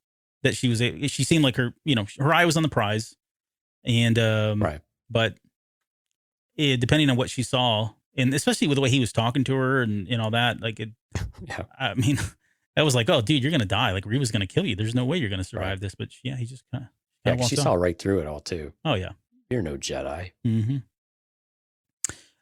Let's see. And then I guess the final scene here is in the hangar. Obi-Wan. Yeah, that was That was scary, man. That reminded me of the Warriors come out and play. No, the Haunted Mansion ride. I don't know. Where there's this anyway, it's a Disney ride. At the very end though, there's this this ghost that basically haunts you and then tells you to come back soon and stuff. But it's very much in that kind of singing, haunting kind of voice. That's very horror reminiscent, like you're stalking your prey. Yeah, and you're singing to him at the same time. It was actually quite good. I liked it a lot. That sounds scary. The parallels between this scene coupled with the scene in part 3 where Vader's stalking him in the dark are very similar to that whole Jedi scene with Vader and Luke when he's hiding. Yeah. In the part 3 it was maybe more the visuals of the fight and the way he just kind of pops up. Well, that was more Empire, I guess, more than anything. But that all seemed very similar. But here, the lines of "I can feel you," "Your fear betrays you," right? And Vader saying, "Your thoughts betray her," and she says, "I'm going to take you to him. Lord Vader will be pleased." All of that was just so dramatic and beautiful because the minute she says, "Lord Vader will be pleased," you can see it. See it instantly, and he does such a good job of conveying the shock and horror and the fear of what all that really means and the reality of it all. And you can't help but think he's thinking back to that moment, those final moments where Anakin's sitting there just burning to death. And we've talked about this in the one of the episodes where he just walked off and whether or not he should have just mercy killed him or allow him to just burn there. All of that has to just become like surfaced immediately. And this is enough to really get him to the point where he's about to bottom out, which we kind of eventually see here in part 3 as well. But your thoughts, I guess, on that? I think what we also see though is that while he recognizes the name Vader because he saw the holo vid, he really has not heard Vader's name or his exploits around the galaxy for the last 10 years. He really has been that disconnected to where it is that big of a shock. And I think that's the part that was really interesting to learn is that, he really has had his head stuck in this proverbial sand and maybe literally, and to where he has no idea what's really going on in the greater galaxy. Yep. Otherwise, he would have known that Vader was out there, and it was. But again, way more powerful this way. But no, Ewan McGregor did a fantastic job. You just seeing it immediately, and he's like, "What?" I mean, the way that his eyes get, kind of glossy, even when he gets on the transport and he says Anakin's name, But again, it kind of keeps going back to how does Reva know who Anakin Skywalker is, or who Vader is that he was once Anakin Skywalker, and that's another interesting one of I imagine that there's some level where they just find some of this stuff out, but that was a really big secret, and it has been for as long as we've been Star Wars fans. There was a clear distinction between Anakin Skywalker, the hero, and Darth Vader, and there was no crossover between them for the most part. So it's interesting that there are a few people who know who they are, because Jocasta also knew as soon as she confronted Vader who he truly was. So it's not as much of a secret as we always maybe thought it was out to be, but it still doesn't seem like many people know that connection. But again, how does she know it? Just another layer of mystery for Reva. Well, I got a question for you on that. How would you feel if we got a flashback of Order 66 in the next episode, for example, and in that episode we see a young Reva as that Padawan, and she's hiding in the temple or whatever, and she's like a firsthand witness to maybe not the knighting or the introduction of Lord Vader, right? That whole ceremony thing, because that was in Palpatine's little quarters, but someone refers to him as Vader at that point. Like she's seeing this and she realizes, she puts two and together and she's like, whoa, that's Anakin Skywalker. And they're calling him Vader. And I'm watching him slaughter other Jedi or other Padawan, my friends, that kind of thing. Would that be enough for you to be like, oh, okay, well, that's how she would know because that would be the easiest way and incorporate more flashbacks and kind of solidify that, okay, she was that character as well. Maybe they combine those two scenes together. Or do you think there needs to be something more than that? Well, I think that's a great question of was Vader's task when he went to the temple or at the end of Revenge of the Sith, was it just to kill the younglings, or did he do other stuff while he was there? With all the action we've seen in the temple, it seems like he would have to have cut down other people too. Yeah, for sure. Now, I think the younglings were a very specific task for Palpatine, though, right? Because it was very much how committed are you to this cause to where you would do something Stop so the future. heinous. Yeah, I mean, yeah. So it would make sense if they actually went back. I mean, and Hayden's still young enough looking, and they can do wonders with makeup and with digital effects to make him look like he did back then. And I think it would be very plausible that, and I think it would be one way to work, and I think it would be okay if they did that Reva would see something. But again, Anakin presumably would have, or Vader, I guess, presumably would have been able to feel her, though, because younglings aren't that good at hiding themselves. Yeah, maybe. And so if she would have seen something, would she have done that? Again, he had another task to go off to on Mustafar, but yeah, that's an interesting one. I think we probably could get additional clarity there with all that. But again, some of it still kind of goes back to what's her story? How'd she get out of the temple? And it seems like she would be more interested in escaping, less so than coming across Anakin. But that would make a lot of sense, though. She saw him killing Jedi, and then all of a sudden you get this Vader character show up, and they don't want to show you his face. Matthew says Ewan has done nothing but act his tail off in the series. I think we both agreed, and we talked about that a lot in part 3. If you've not listened to that one, I think he does a better job in part 3. He's done amazing throughout all of these episodes, but in part 3, he really shines. Gary is on the same page. I think she watched Anakin cut down Jedi in the temple, especially if she is the little girl with the younglings in episode 1. Yeah, he goes on to say maybe Palps said, "Bring me the younglings," and Anakin just justified killing them as if he was sparing the life on the dark side. So, I'd be. There are things far worse than death, right? Yeah, there are, as the Grand Inquisitor once said. Okay, let's try to wrap this up here, because there is when the Grand Inquisitor shows up. Okay, we all know she kills him, right? Yeah. And there's been a lot of discussion about, okay, how does this? There's some people going just nuts, going over the edge. And these are the same people that didn't even like Rebels. My goodness, it's so frustrating. They hated Rebels. They thought it was stupid. They called it stupid. They called it a child's animated show. They didn't know what was, they didn't know what they were doing. Blah blah blah blah. Now it's the highest level of canon. Exactly, and now they're like holding it to the highest level of canon because the Grand Inquisitor is there. And I get on the surface, he's there and now he's not. Any reason to crap on things, though, whatever. Too, sometimes. Yeah. But here's the thing. So, and I posted this on Twitter too. Joby Harold, again in that same article that I've referred to from the Hollywood Reporter, said, "As you know, we would never break canon. So that's all I'll say. Canon is everything." Yep. So that tells us that the Grand Inquisitor is the same Grand Inquisitor that we see in Star Wars Rebels. Right. So presumably he's going to survive in some way. I don't know what it is. If they've done that, and this is the point that we were making, like they wouldn't go consciously kill the Grand Inquisitor and go, "Oh yeah, we forgot." It just doesn't happen, right? There's got to be, because again, Rebels is so firmly embedded in canon, you can't avoid that. And with Dave Filoni so involved with things these days, he was like, no, right. I've got the circle of trust right here, and you're kind of, I'm gonna have to lop that limb off. Yeah.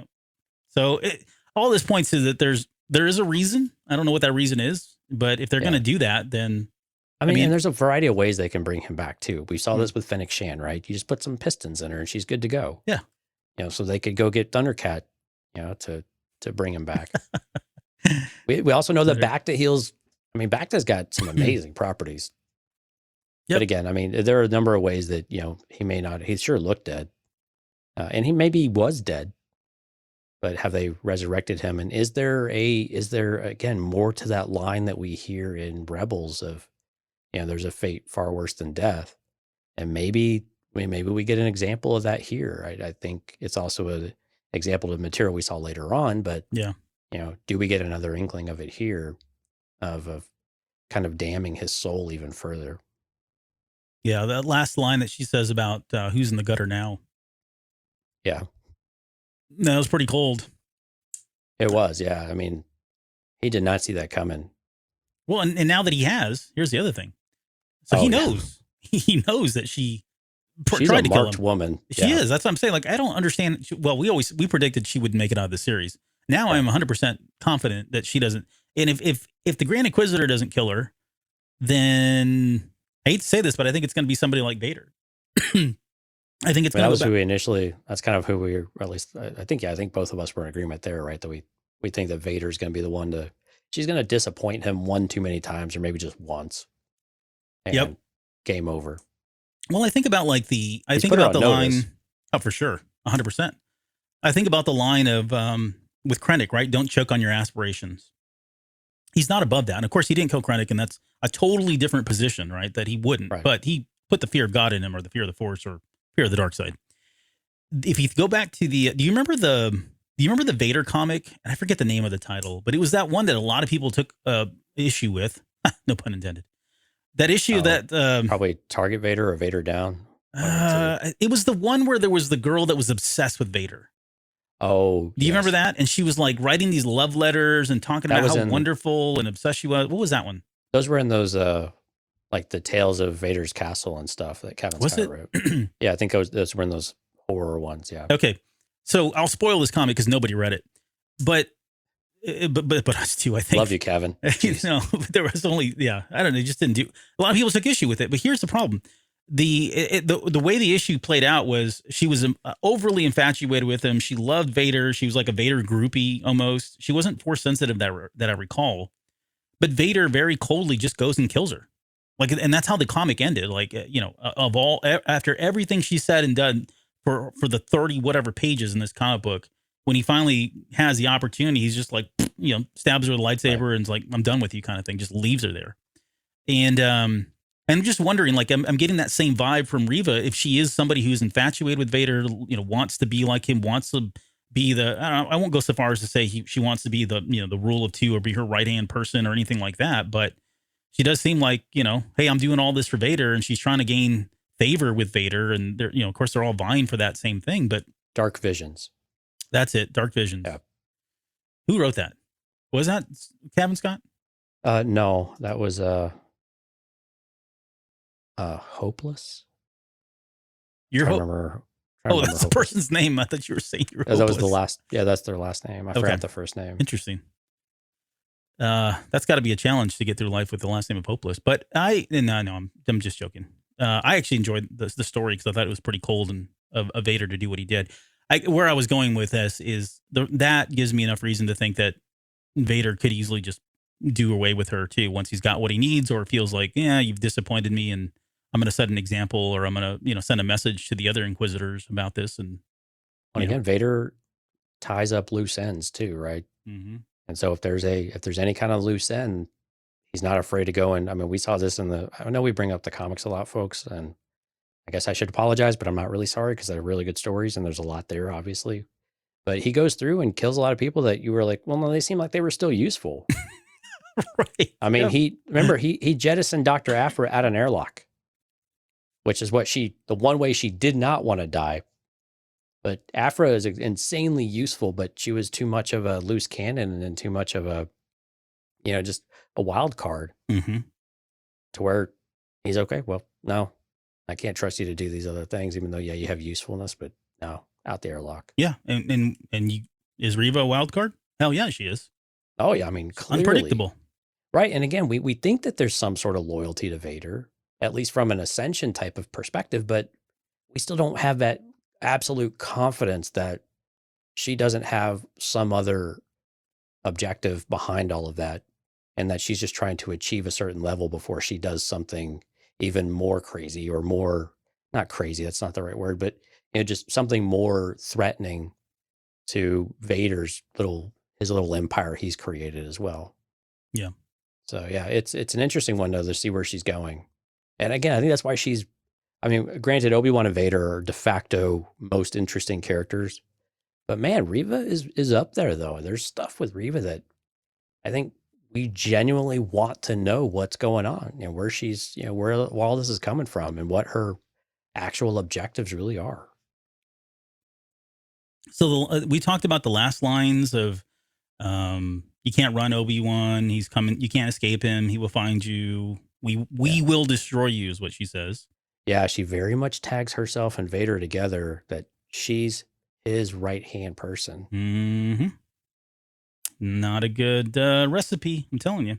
No, because they don't share power. Nope, they don't. And again, it's like, okay, is there something beyond that too? She can't be foolish enough to think she can overthrow Vader, but maybe. She wouldn't be the first. But Obi-Wan says Anakin, and it's in that moment we cut over to the eyes opening up, and we get to see Vader very briefly there in the back tank, and then of course it ends with the heavy breathing, and that's just kind of the prelude to what we're going to get in episode 3. Picks up right from that, or part 3 picks up right there. But I guess the question is there any doubt in your mind that they somehow connected to the Force when he spoke that, or is that just a editing coincidence kind of thing to kind of tie the two together? Yeah, I think it's great editing to tie them together. But, again, they have a special connection. And if Obi-Wan is starting to open himself up a little bit, especially if he's trying to search to see if this is something he actually believes, it's very possible that they could have felt each other in some way. Yeah. And, I think that's a very realistic thing. And if the showrunners were to come out and say, absolutely, it happened, I'd be like, okay, yeah, it makes sense. I don't have any problem either way. Or if it was just really a cool editing, but at the same time, I think the safer bet, or the more fun bet is to say, no, they had a moment, much like they did when they were on the Mapuzo in part 3. Mm-hmm.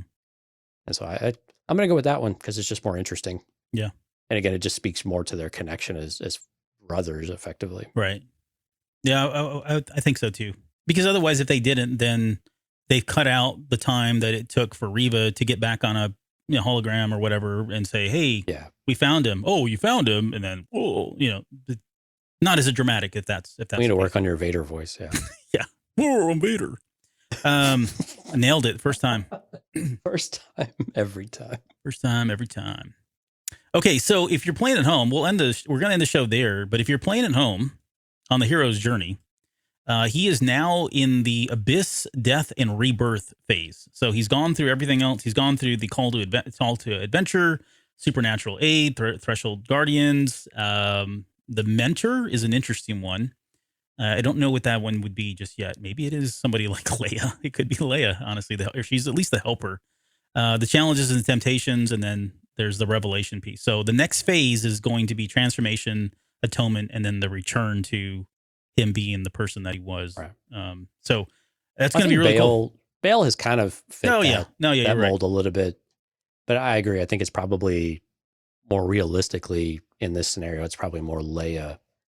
But again, they're separated at this point, and he's got to go get her again too, right? So, is it during this that we start to see that shift? But yeah, at the hero's journey is very much in full effect here, and it applies directly to the series. So it's kind of cool to see that continue to come up, but with a bit of a, kind of a new shakeup around it.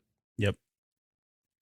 Oh, okay. Last comment, because Noah hasn't stepped in here yet. I was trying to justify her hate for Kenobi and the possibility that she is going after Vader, and I wonder if she blames Obi-Wan for the atrocities that Vader committed in the temple. That's an interesting take. That seems very plausible. I can see that happening. She obviously knows that Vader was Anakin, and everyone knew who was responsible for teaching Anakin.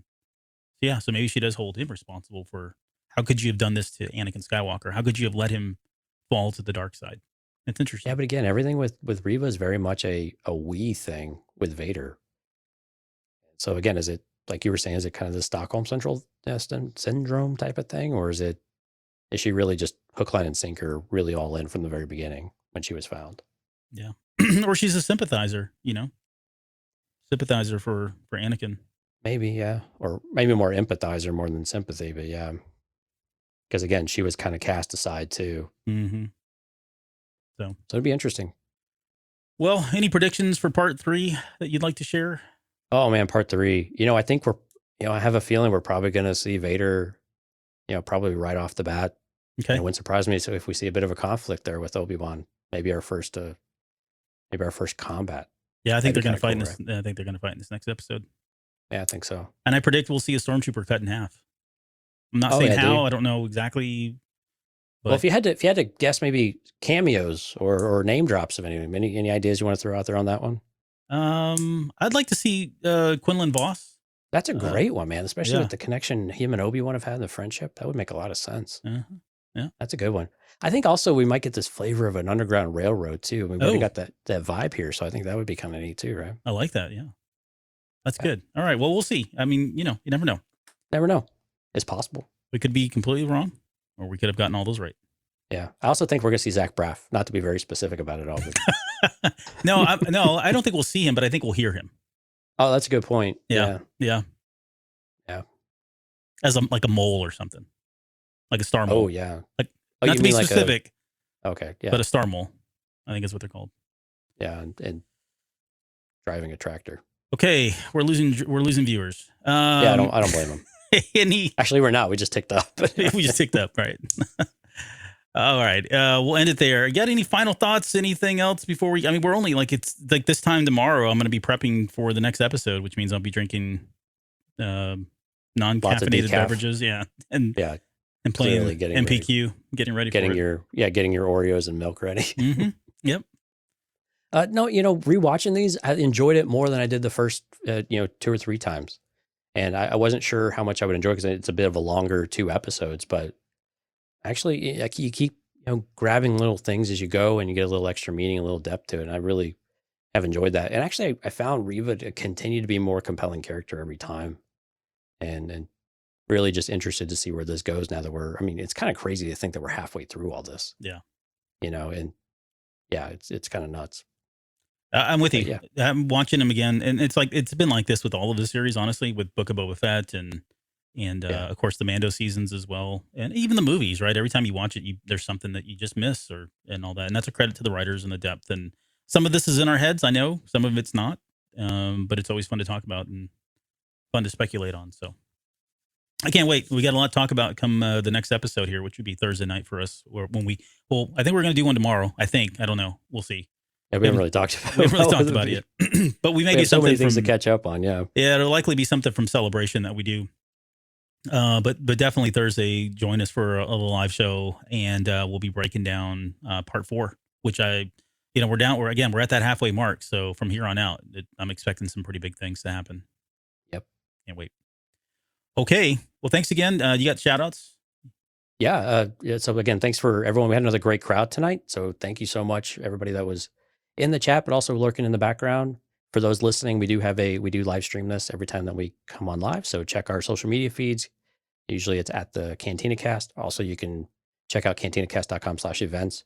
Shout out to Jonathan, Ken, Lauren, Justin, David, Stephanie, Jorge, Qui-Gon, Katya, Gary, Matthew, Janora, Noah, and Rob. Thank you all for showing up and participating in the chat and hitting the like and love buttons. So we really appreciate all the support. Also, a great way to keep track of the live streams will be over on YouTube.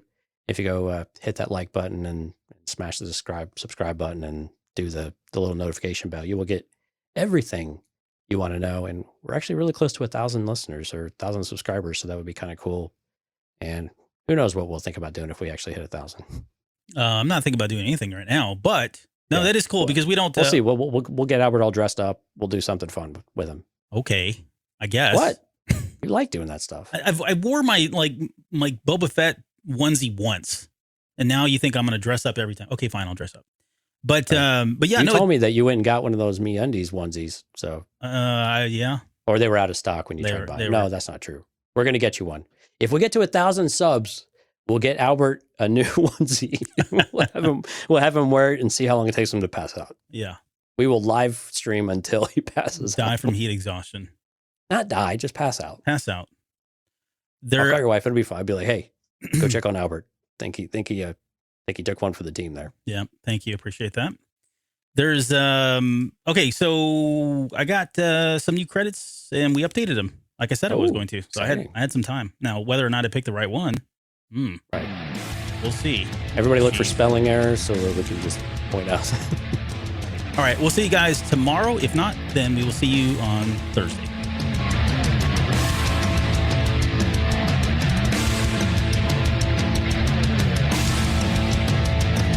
You're still listening? Wow. That's amazing. Well, I'm here to give you the disclaimer. Normally we do a big, long, drawn-out disclaimer thing saying what's what and who's what and all that other stuff, but I think you guys kind of know that Lucasfilm and Disney have no affiliation with us at all, and we have none with them. We talk about Star Wars, which is their property, and all that other good fun stuff. But I think you can tell which is our stuff and which is their stuff. If you can't, well, then send a lawyer to send an email to me, and I'll be glad to chat with them. Other than that, you know what's what. So that's your disclaimer.